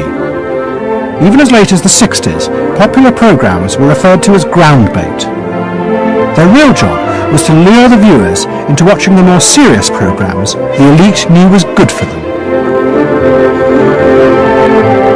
And market research reflected this attitude. Individuals were observed and classified by market researchers according to their social class, from A through C2, D and E. Probably they might be C2s. Yes, I think by the way they're carrying their luggage, all yes, no taxi, and all stuffed in the bags like that. I think the lady possibly sets her own hair, which is always an indication. The children are nicely dressed. Yes, they are. Probably a skilled worker. A skilled, yes, a skilled worker. I would say so. Yes, I would say so. Certain apprenticeship or done some. That's right. Qualifying. We agree then. Yes, we think so. Yes. When people were asked their opinion about both products and politics, they were selected by social class and asked only strictly factual questions about what they thought. Well, leaving your own party sympathies on one side, who do you think will win this forthcoming election? Labour. Labour? And tell me which you prefer. Which party do you think you'll be voting for? This time? This time. Liberals. You'll be voting for the Liberals.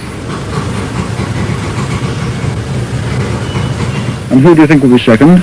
Conservative. This one. Okay. The idea that one might ask people what they themselves felt and desired, and then give it to them, was seen as alien to the ruling elites, which would challenge their belief that they knew what was best for the public. There's evidence in other countries, in the United States for example, where polls have been used before elections to interpret the mood of the public, and then you give people what they want to have and less what they want to have. But again, this could be alleged to be more democratic, I don't know. It's very dangerous ground, I think, though, when polls are used in that way. But then, in the economic crisis of the mid-70s, British industry was forced to begin to pay attention to the inner feelings of consumers. As the recession deepened, consumer spending fell dramatically, and the advertisers insisted that the only way for companies to survive was to make their advertising more effective. And to do this, they would have to delve into people's underlying psychological motives for purchasing. The advertising industry started to bring in Americans to run focus groups with British housewives. Everyone is a unique person, and even though you're a group of 10 today, we don't want a group opinion. And we want to know your ideas and your thoughts, no matter how crazy it might be. Please let your imagination run wild, because that's how very crazy things like instant coffee got born. Now, can we get somebody, this lady, to be a kitchen sink? And kitchen sink, how do you feel with these things that are being used to clean you up? Well, I've got to feel clean. I've got to be kept clean. So you're I feel that. I should hate it if I was all greasy, so I've got to be easy to clean.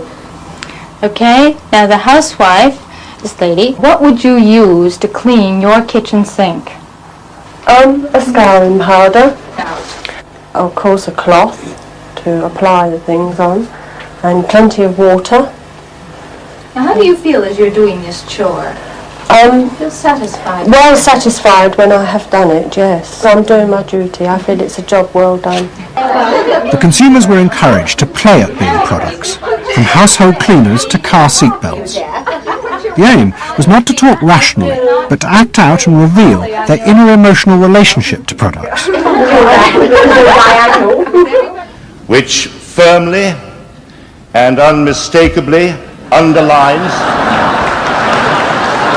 And then a politician emerged who also believed that people should be allowed to express themselves. Instead of being controlled by the state, the individual should become the central focus of society. Some socialists seem to believe that people should be numbers in a state computer. We believe they should be individuals. We're all unequal.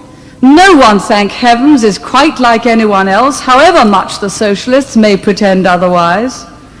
And we believe that everyone has the right to be unequal, but to us, every human being is equally important. A man's right to work as he will, to spend what he earns, to own property, to have the state as servant and not as master, they are the essence of a free economy, and on that freedom all our other freedoms depend. Mrs. Thatcher's vision was of a society in which the wants and desires of millions of individuals would be satisfied through the free market. This, she believed, would be the engine to regenerate Britain. And with her ascent to power, the advertising and marketing industries flourished. Their task was to find out what the British people really wanted and then sell it to them. In this new climate, the focus group flourished. And those who ran them borrowed from the techniques of psychotherapy to delve ever deeper into people's feelings about products. We're trying to understand how people feel about brands, how they relate to brands, that is to say, what the brand's personality is as far as consumers are concerned. And there are a number of techniques which are very, very helpful for getting to that understanding. The consumer is given crayons to doodle, to express their feelings, to go inside their own head, pull out their feelings and somehow get them onto paper. And these are ordinary drinkers expressing their feelings about drinking Guinness. Here you see a rich, very female aspect of Guinness. So if you were describing a woman who somehow to you had that character, what sort of person is it? Paula Yates, who used to lay in bed, surrounded with magazines and chocolates like a 50s starlet. Out of this research, the marketeers began to detect a new individualism. In particular, among those who had voted Conservative for the first time in 1979. They no longer wanted to be seen as part of social classes, but to express themselves. And crucial to this were the products they chose to buy. We identified that there was this trend towards what might be called individualism, where people wanted to still be part of a crowd, but to express themselves as individuals within it, to have their own personalities, to be, I suppose, their own men. I didn't want to be the same as everybody else. I wanted it to be a little bit different, a little bit individual. It's quite individual upstairs. It's not remarkable, but I think it's quite individual. It is expensive. It's Italian. It's Italian, it's expensive, and it's good quality. A little bit different. Yeah, we want to set our own standards, so nobody else has got what we've got. We just didn't want it Be the same as everybody else. We just want to be different. Business responded eagerly to this new individualism, and it soon became one of the main forces driving the growing consumer boom in Britain. Using the data from the focus groups, manufacturers created new ranges of products that allowed people to express their individuality. Business also recategorized people. They were no longer divided by social class, but by their inner psychological needs. If the primary need is security and belonging, we call the groups mainstreamers. If it's status and the esteem of others, then it's aspirers. If it's control, it's succeeders. And if it's self-esteem, it's reformers. And this new marketing culture began to take over the institutions previously dominated by a patrician elite, in particular the world of journalism. The assault was led by the profession of public relations. In the past, PR had been seen as seedy and corrupt, but now it became a glamorous business, promoting products and celebrities. And one of the rising stars was another member of the Freud family, Matthew Freud, the son of the Liberal MP Clement. What Freud and other PRs realised was that they could use their celebrities as levers to infiltrate advertising into the editorial content of newspapers. The newspapers were offered exclusive interviews with celebrities, but only if they also agreed to mention products made by Freud's corporate clients, in terms dictated by the company. What happened with Freud's was that you effectively got some kind of product placement, or even product, the manufacturers of the product got some degree of control over how their products would appear in print. So if, for example, you did want to write about Caprice's passion for stuffed crust pizza, you would sign a contract which guaranteed that you would mention the firm Pizza Hut in at least twice in certain positions in the introductory paragraph of the article, that you would agree to run the Pizza Hut logo at such and such a size in such and such a place, and of course that you would agree to run the enclosed pictures of Caprice eating her stuffed crust pizza. There was no choice about how you would run this article in the press. You were effectively told how to run the article in the press. By Freud's? By Freud's. It's a rise of the corporate culture and the rise of business. To traditional journalists, this infiltration of advertising into the editorial pages was a corruption of their profession.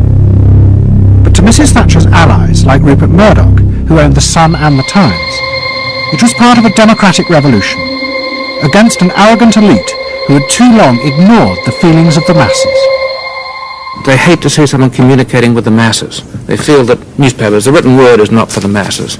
That should be left to television, or perhaps to nobody. You're very proud of The Sun, and The Sun was not represented tonight in your film. You just took page 3, which everyone seems so fascinated with. What about page 1, page 2, every other page of the paper? It was a typical piece of slanting and elitism by the BBC, who, after all, in order to get viewers for this program, put on a very sexy episode of Star Trek, which I was watching out in the room there. I don't think they put it on to get us viewers. I think we just are lucky to follow. They try to carry viewers into these show programs. You That's how it's done. By the late 80s, Mrs. Thatcher and her allies in advertising and the media had brought the desires of the individual to the centre of society. As last week's episode showed, it was the same transformation that President Reagan had brought about in America. Both politicians had encouraged business to take over from government the role of fulfilling the needs of the people. In the process, consumers were encouraged to see the satisfaction of their desires as the overriding priority. To Thatcher and Reagan, this was a new and better form of democracy.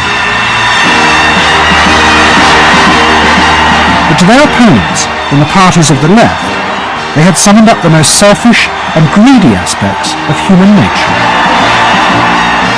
Ronald Reagan and Margaret Thatcher both embraced an economic philosophy that says the unit of judgment was not only the individual, but it was the individual's personal satisfaction, the individual's own unique happiness and well-being.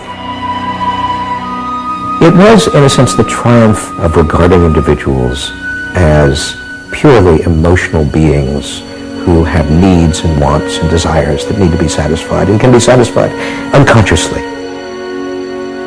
It goes way back to the early part of the 20th century, to Freud, to notions of the unconscious, the assumptions that we are, in terms of our rational minds, we're little corks bobbing around on this great sea of hopes and fears and desires of which we are only dimly aware, and that the role of a marketer, the role of somebody selling something, including a politician, is to appeal to this great swamp of desire, of unconscious desire. The left believed the opposite, that the way to create a better society was not to treat people as emotional, isolated individuals, but to persuade them to realize that they had common interests with others, to help them rise above their individual feelings and fears. Let me assert my firm belief that the only thing we have to fear is fear itself. Nameless, unreasoning, unjustified terror, which paralyzes needed efforts to convert retreat into advance. This idea had flourished in America in the Depression of the 1930s. President Roosevelt, faced with the chaos caused by the Wall Street crash, encouraged Americans to join together in trades unions, to set up consumer groups, and to pay for a welfare system for those trapped in poverty. His aim was to create a collective awareness which would become a powerful weapon against the unfettered power of capitalism, which had caused the crisis. That idea had driven the Democratic Party for 50 years. But now, Roosevelt's inheritors railed vainly against the effects of the self-interest encouraged by President Reagan. There is despair, Mr. President, in the faces that you don't see. Maybe, Mr. President, if you stopped in at a shelter in Chicago and spoke to the homeless there. Maybe, Mr. President, if you asked a woman who had been denied the help she needed to feed her children because you said you needed the money for a tax break for a millionaire or for a missile we couldn't afford to use. The worst thing Ronald Reagan did was to make the denial of compassion respectable. He said, you've worked hard, you've made your money. You shouldn't have to feel guilty about refusing to throw it away on people who choose to be homeless and who choose not to work. That's what he said. He said it with an elegance and a kind of benign aspect that disguised its harshness. You think we can do anything about it? Well, why not? If we can work together now to look after the lives of the people here, I don't see why we couldn't work together afterwards to clear up the mess and help build a better world in which these things can't possibly happen. The qualities we've learned from comradeship and common suffering are not going to be wasted after this war. It's out of experience like ours that the new world will be built.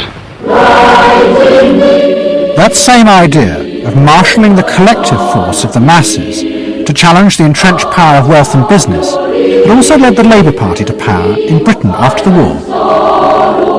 But in the 80s, Labour, like the Democrats in America, lost election after election as millions who had once voted for them switched their allegiance to the Conservatives. There it is, going blue just about everywhere, sweeping the country, in rural parts of Britain now. For they are the party of yesterday, and tomorrow is ours. In the face of this, a growing number within the Labour Party became convinced that if they were ever to regain power, Labour would have to come to terms with the new individualism. One of them was an advertising executive called Philip Gould, who had been a lifelong Labour supporter. Gould believed that Labour's leadership had become corrupted by the same patrician arrogance that dominated all Britain's institutions. They denigrated and disapproved of the new aspirations of working-class voters. Labour stopped listening to these people. And I remember the best example of this was after the election of 1983, which was the election above all, where the people's voices just were not heard. And I had dinner with a leading Labour Party figure who'd been involved in the defeat, heavily involved in the defeat, and his wife said, God, these working class people, they just, we give them education, we give them chances in life. What do? They read the Sun and they just don't vote for us.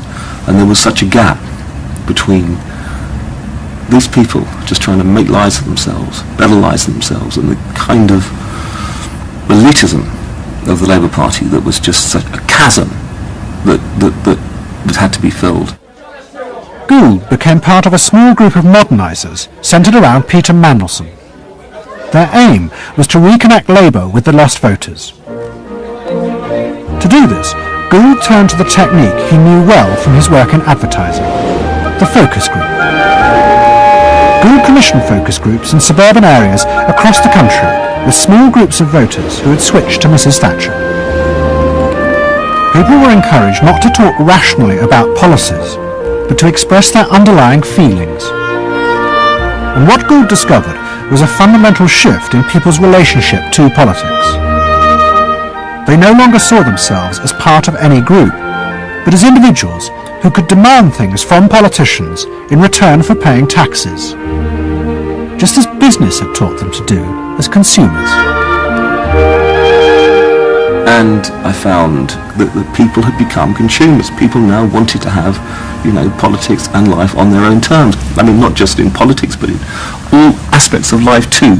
People see themselves as they are, as autonomous, powerful individuals who are entitled to be respected, who are entitled to have the best, not just in, going to Tesco's or wherever, but the best in terms of health and in education too. All this was about getting the Labour Party to understand that people really, really, really had changed, and the Labour Party had not, and unless the Labour Party changed, it would not win. Philip Gould now set out to try and persuade the Labour Party that they would have to make concessions to what he called the new aspirational classes. But he was going to face implacable opposition. In the run-up to the 1992 election, Gould argued that the only way to win was for Labour to promise not to put up taxes. But the Shadow Chancellor, John Smith, angrily refused. Labour would stick to its fundamental policies. They would fight the election with the promise of tax increases to create a fairer society. And as the campaign began, it seemed as if Philip Gould was wrong. The traditional polls consistently showed Labour ahead, despite the Conservative campaign message that a Labour government would put up taxes. Even the Conservatives' oldest allies in the press became convinced that by harping on about tax, the Conservatives were cutting their own throats. So the worry about the Tories must be that they're not at the moment conveying a sense of grip and being in control, and unless they can do better than that, I think they're going to lose. But the other thing is that they still say that they are going to go on and on with this one single message of tax. And I think, part of the difficulty this morning was that you had a whole lot of people who've been going to the same press conference for 7 days, had virtually the same message thrust at them, and are kind of getting bored and restless and hitting back on it. I think the media sense a big story coming in the Tories being defeated. And the Labour Party too was convinced it would win and finally return to power. It's now time to meet the men and women who will form the next government. Labour Chancellor of the Exchequer, John Smith. And now, it is time for the next Prime Minister, Neil Kinnock. Those running Labour's campaign believed that by modern presentation they would attract back the voters, yet keep the old policies. But Philip Gould was convinced that Labour were going to lose. Through his focus groups, he knew that the very people who were telling the traditional pollsters they would vote Labour were in reality preparing to vote Conservative out of self-interest. But they were too embarrassed to admit it. And John Major also knew this, because his focus groups were telling him the same thing. What do you make of the poll which puts Labour 5 points ahead? I shouldn't worry about that. To the Daily Mail. It's the feel out in the streets that matters. It's feeling good on the streets. It is feeling good on the streets, yes. It has been feeling surprisingly good on the streets for some time. Quite surprisingly, quite out of line with opinion polls. Don't ask me to explain it, but the feel's all right. Anyway, go on. No, lads, you must sit down. We're ready to go. John Major's victory in 1992 was a disaster for the Labour Party. A small group of reformers centred around Peter Mandelson and Philip Gould were convinced that the only way for the party to survive was to change its basic policies. But their ideas were rejected by John Smith, who had now become leader.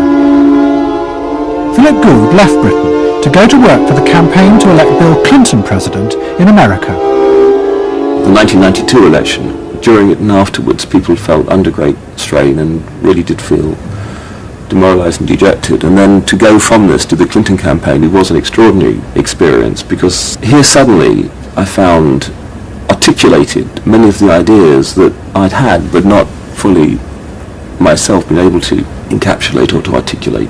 If you want a president who will restore the middle class, reclaim the future for the middle class, and restore the American dream, vote for Bill Clinton in New Hampshire and send a signal to the country that we are coming together. What Gould discovered was that, like the Labour Party, the Democrats had also been doing focus groups with swing voters. The difference was that Bill Clinton had decided to tailor his policies to fit with these voters' desires. Above all, with their ferocious belief that they should only pay tax for things that benefited them, not for the welfare of others. I have no idea what percentage of my tax dollars go to welfare, but even if it's a minuscule percentage, even if it's a quarter of a percent, it's still too much for the people that are receiving these benefits that are basically non-productive. The Clinton team decided that to win they had to promise tax cuts for these suburban voters. And they also used the focus groups throughout the campaign to check every appearance, speech and policy with them for their approval. What Clinton called the forgotten middle class became central figures in a new type of reactive politics. Candidates for the presidency of the United States had been prepackaged and designed for many, many years. What was new was an attempt to use very sophisticated or pseudo-sophisticated techniques to plumb the public psychology, to find out precisely what the desires of the individuals were, and then to come up with a candidate and a platform and images and words that exactly responded to those deep desires. This was packaging at a new level. This was polling at an extreme. I'm not going to raise taxes on the middle class. And the middle class needs a break. Government is in the way. It's taking more of your money and giving you less in return.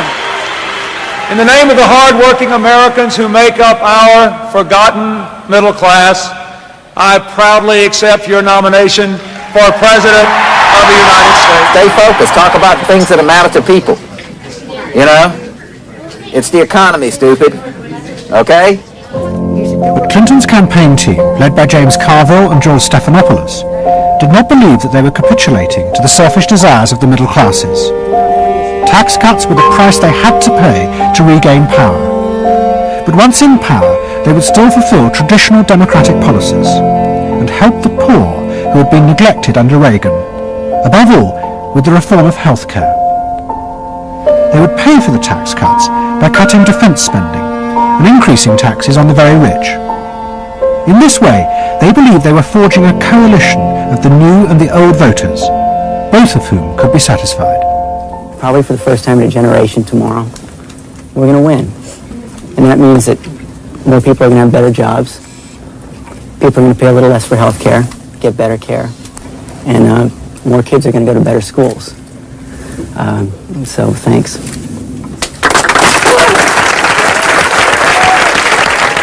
But the Democrats' optimism was to be short-lived.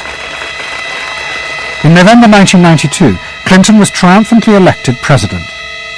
But within weeks, his administration discovered that the budget deficit was far greater than they had anticipated. At a meeting in the White House in January 1993, the head of the Federal Reserve told them that the deficit was nearly $300 billion. There was no way they could borrow any more without panicking the markets and causing a crisis. The only way to pay for the proposed tax cuts would be to cut government spending, not just on defence, but on welfare.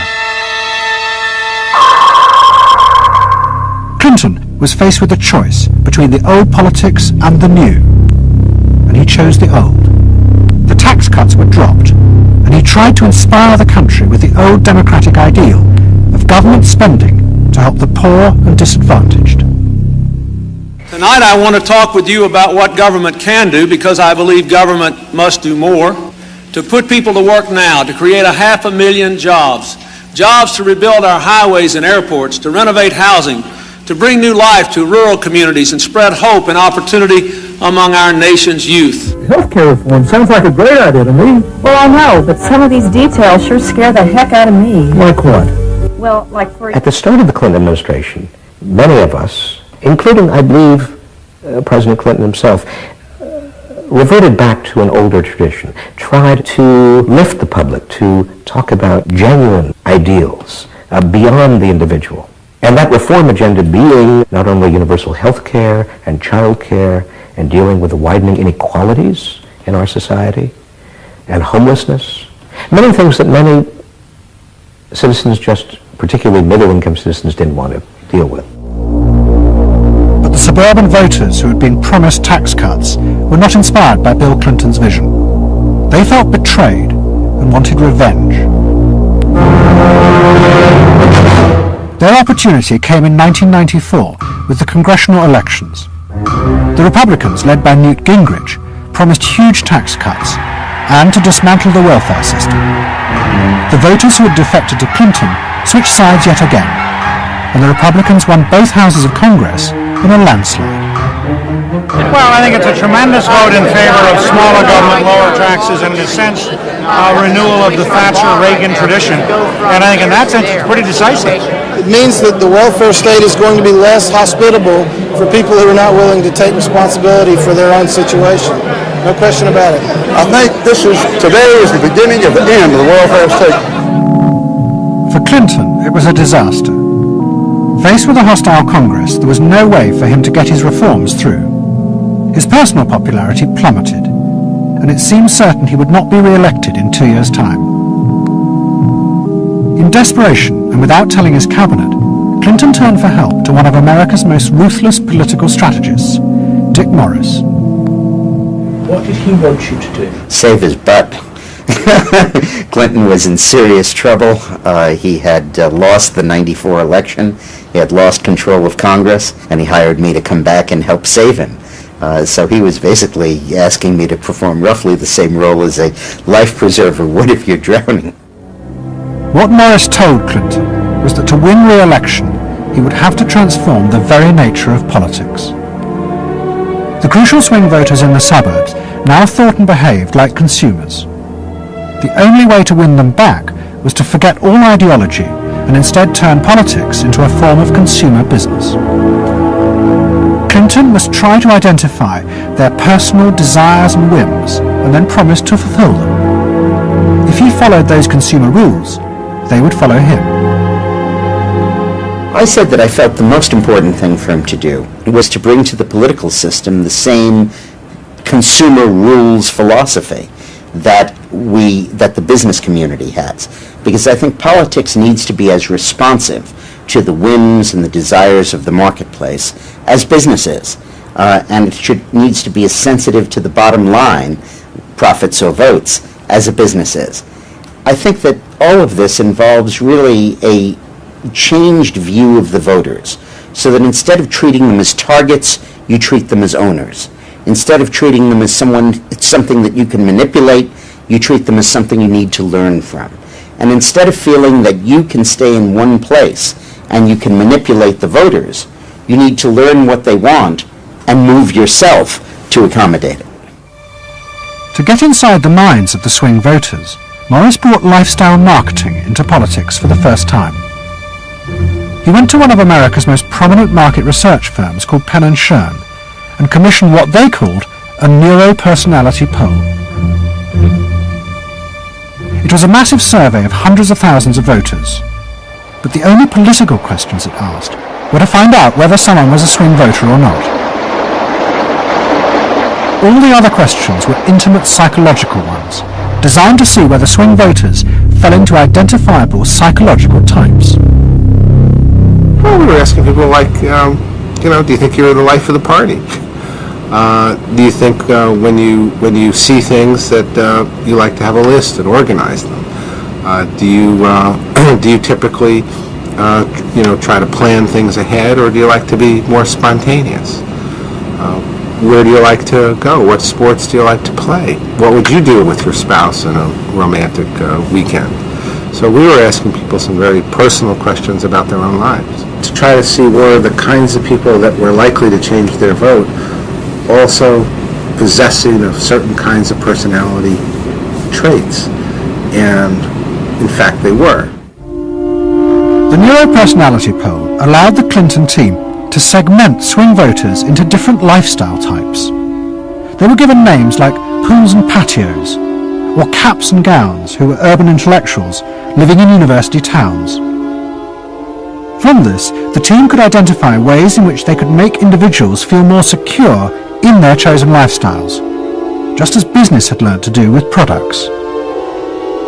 Dick Morris called it small bore politics, tiny details of people's lives and personal anxieties which politics had never even thought about or noticed before, but which now had become the key to winning power.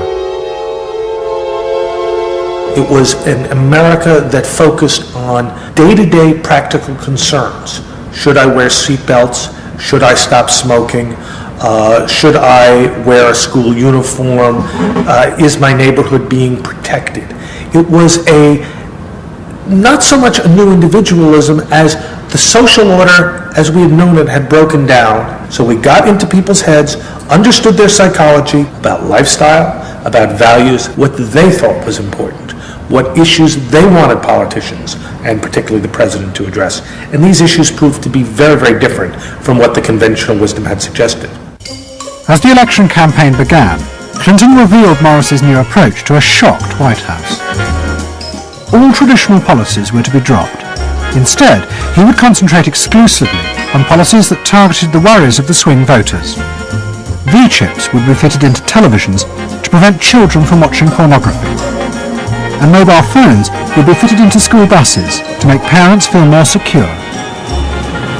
Dick Morris also persuaded the president to spend his leisure time in the same way as particular groups of swing voters. He sent Clinton on a hunting holiday, dressed in exactly the Gore-Tex outfits a group called Big Sky Families liked. The aim was to reflect swing voters' lifestyles back to them. The Liberals in Clinton's cabinet hated this approach. And I would say, well, Dick, why have a campaign? This was the 1996 campaign. If all the president is going to do is offer up these little bite-sized miniature initiatives that appeal to people's desires, like consumers, buying soap, V-chips that you could put in your televisions so you could make sure that your children did not have pornography, and school uniforms. Why talk about them? They're so mundane and they're so tiny. And he would say back, if we don't do this, we may not get reelected. And I would say, what's the point of getting reelected if you have no mandate to do anything when you're reelected? And he'd say, what's the point of having a mandate if you can't get reelected? Isn't the ultimate goal getting reelected? But Morris's new politics were an extraordinary success. Clinton's ratings among the swing voters began to soar. And Dick Morris, along with the marketeer Mark Penn, took effective charge of making White House policy. Mark Penn set up a huge call centre in an office block in Denver. And every night, hundreds of telephone operators called swing voters in suburbs across the country to check with them every detail of policies that Clinton was proposing. The policy was made by a group of people manning telephones in Denver, Colorado, placing calls to voters in places like Westchester and Pasadena, and asking them what they wanted from their government, and asking them very specifically about specific policies that Bill Clinton was considering. Would you be more likely to support him if he offered this particular government service, or if he offered that one? Those people told them what they thought. Mark Penn transmitted that to Bill Clinton, and it came out of his mouth. So essentially it was suburbanite voters. Suburban voters in the 90s were creating American domestic policy, and some of its foreign policy as well. Right. Yeah, Mark Penn was polling on questions like whether we should bomb in Bosnia, things like that. Morris also insisted that Clinton make a symbolic sacrifice of the old politics to convince the swing voters to trust him. In August 1996, Clinton signed a bill which ended the system of guaranteed help for the poor and unemployed. welfare would be cut back after 2 years in order to force people into work. The new system was called welfare to work, and would, he said, be a hand up, not a handout. It was the effective end of the guaranteed welfare system created by President Roosevelt 60 years before. For many in Clinton's cabinet, it was also the end of the progressive political ideal that Roosevelt had represented. The belief that one used a position of leadership to persuade the voters to think and behave as social beings, not as self-interested individuals. Dick Morris and the pollsters had won. And by that I mean that the people who ultimately got to the president, shaped the president's mind, were those who viewed the voters as just a collection of individual desires that had to be catered to and pandered to. It suggests that democracy is nothing more, and should be nothing more, than pandering to these unthought about, very primitive desires. Primitive in the sense that they are not even necessarily conscious, just what people want in terms of satisfying themselves. And the same triumph of the politics of the self was about to happen in Britain too. In 1994, Tony Blair had become the leader of the Labour Party, and the reforming group centred around Peter Mandelson became all-powerful. Almost every night, Philip Gould ran focus groups with swing voters in the suburbs. But this time he was listened to, and the desires and the fears of the new aspirational classes became the central force shaping Labour Party policies. In that period, I was talking to people who used to vote Conservative and were considering voting Labour, and they understood that they are financially pressed and that there are limits to the extent to which taxation can be improved. They think that crime is an issue that matters to them and should be respected. They want welfare to go to people who deserve welfare, not to people who do not. This was seen of by many in the Labour Party as selfish. I never saw that it was selfish. I believe that a dad or a mum doing their best for their family isn't selfish. They're just doing their best for their family, and that's what people do. A crackdown on those who make life hell in their local neighbourhoods through noise or disturbance. Law and order is a Labour issue today. Philosophy of campaigning is, let's concentrate on swing voters, let's focus group them to find out what they want and what will appeal to them, and let's just relentlessly push those themes in the election. Something is happening to you. After promising to put money in your pocket, the Conservatives are quietly taking it away. Philip Gould was crucial because he gave the raw material, if you like, for these politicians to do this kind of politics. In that when he came up with stuff, they'd follow it, pretty much without exception. Blair himself would pore over these sort of 12-page memos and say, well, this is what we must do. We want people to earn more, to consume the good things of life. We want people to pay lower taxes. Gordon Brown says a Labour government would hold the main tax rates unchanged. A Labour government will not increase the basic rate of tax. I want to make it clear that I will not increase tax. In fact, the Labour Party does stand for middle England. Those that aspire to do better, to get on in life, and be ambitious for themselves and their families will do better with Labour. Groups of 8 people drinking wine and nibbling, Cheerios, what they thought determined effectively everything that the Labour Party did. And although those running the campaign liked to portray the new approach as their invention, it was in fact copied from the Americans, even down to the phrases that the American marketeers had tested on their swing voters. Peter Mandelson and his team were in the United States watching what we did and copied almost verbatim our approach in their 1997 campaign. The benefit system should be about giving people a hand up, not just a handout. Mandelson's not a fool if he's anything. He saw something that worked, so why not do it? And I can remember reading their manifesto and saying to myself, they just took it lock, stock, and barrel. on one hand you're proud, and on another hand, bitch. And as in America, Labour was forced to drop policies that would not directly benefit the swing voters, even if it meant sacrificing its fundamental principles.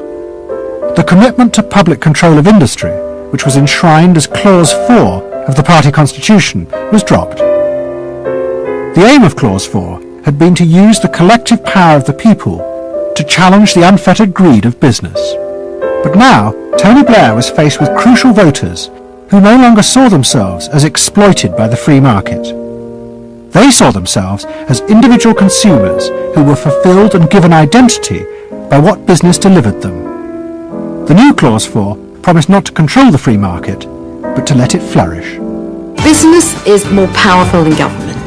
It is quicker, it is more creative. Business is the lifeblood of the country. From this come all the benefits that society needs. Employment, investment. I think, frankly, there is only one party getting business right, and that's New Labour. What New Labour did, it suits people who exert power in society not through the political system, or not through the democratic political system. So it suits big business, and it suits entrenched interest, and it suits the status quo.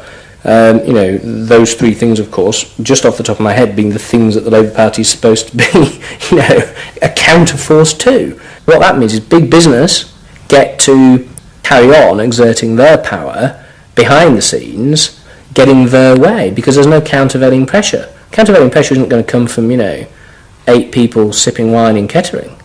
Here he goes, selling an awful lot of other blue seats red as well.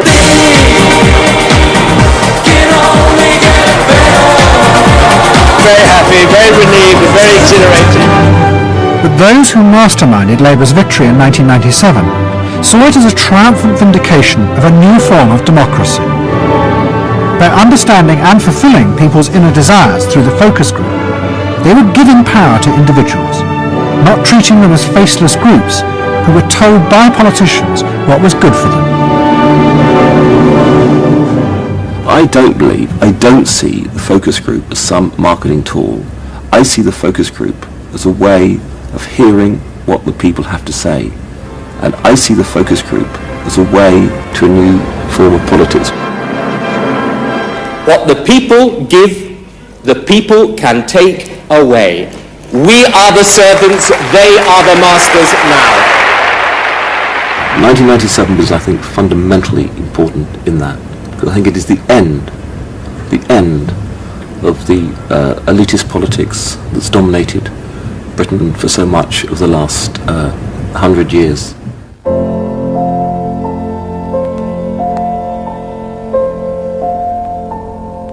In 1939, Edward Bernays, Sigmund Freud's nephew, created a vision of a future world in which the consumer was king. It was at the World's Fair in New York, and Bernays called it Democracity. It was one of the earliest and most dramatic portrayals of a consumerist democracy, a society in which the needs and desires of individuals were read and fulfilled by business and the free market. The World's Fair created a spectacle in which all of these concerns were met, and they were met by Westinghouse and General Motors and the American Cash Register Company, and company after company presented itself as this sort of centerpiece of a society in which human desire and human want and human anxiety would all be responded to and would all be met purely through the free enterprise system. There was this sort of notion that the free market was something that was not guided by ideologies or by political power. It was something that simply was guided by the people's will. This was the model of democracy that both New Labour and the American Democrats had bought into in order to regain power. They had used techniques developed by business to read the desires of consumers, and they had accepted Bernays' claim that this was a better form of democracy. But in reality, the World's Fair had been an elaborate piece of propaganda designed by Bernays for his clients, the giant American corporations. Privately, Bernays did not believe that true democracy could ever work. He had been profoundly influenced in this by his uncle's theories of human nature. Freud believed that individuals were not driven by rational thought, but by primitive unconscious desires and feelings. And Bernays believed that this meant it was too dangerous to let the masses ever have control over their own lives. And consumerism was a way of giving people the illusion of control, while allowing a responsible elite to continue managing society.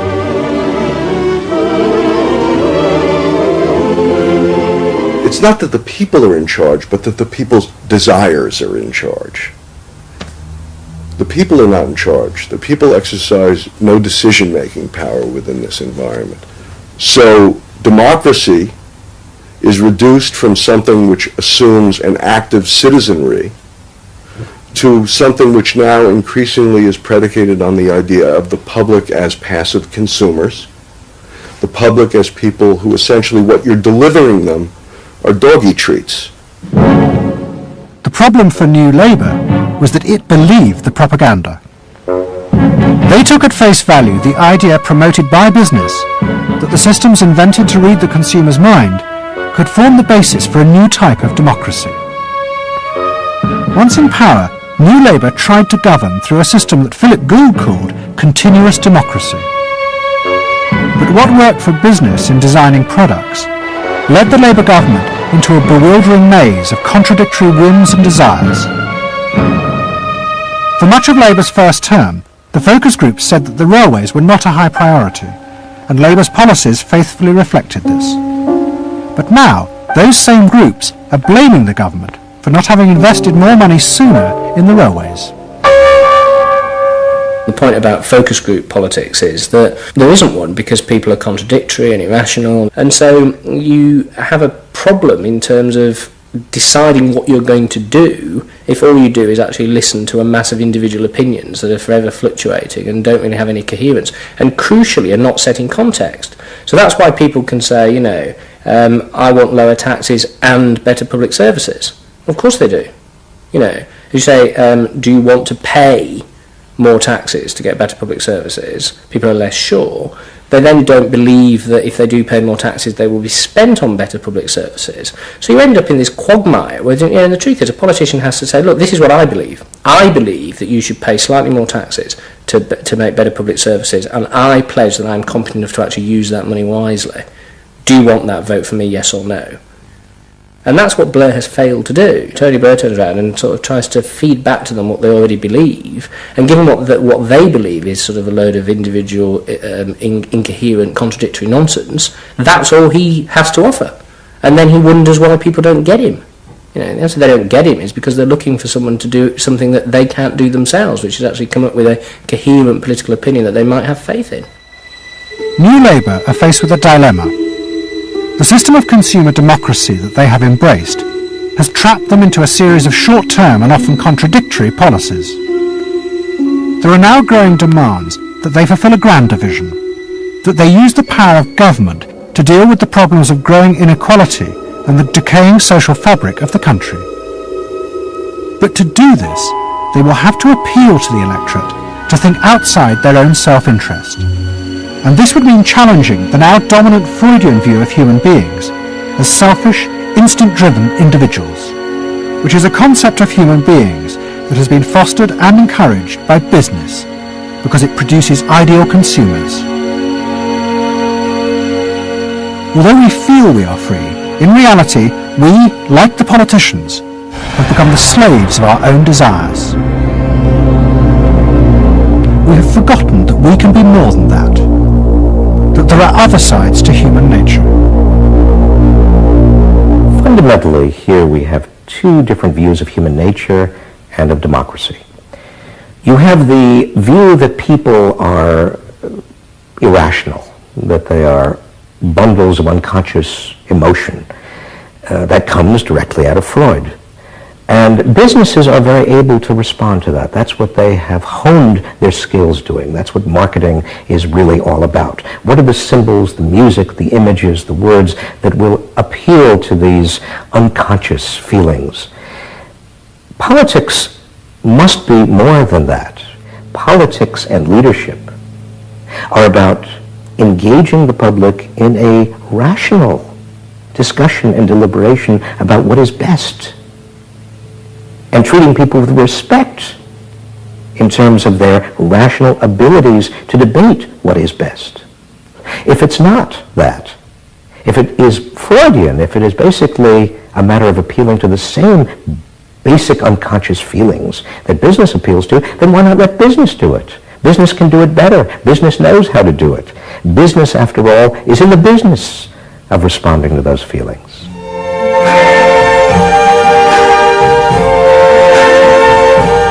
I see trees of green, red roses too.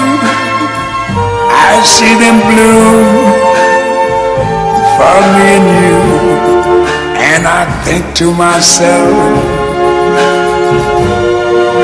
what a wonderful world. I think to myself,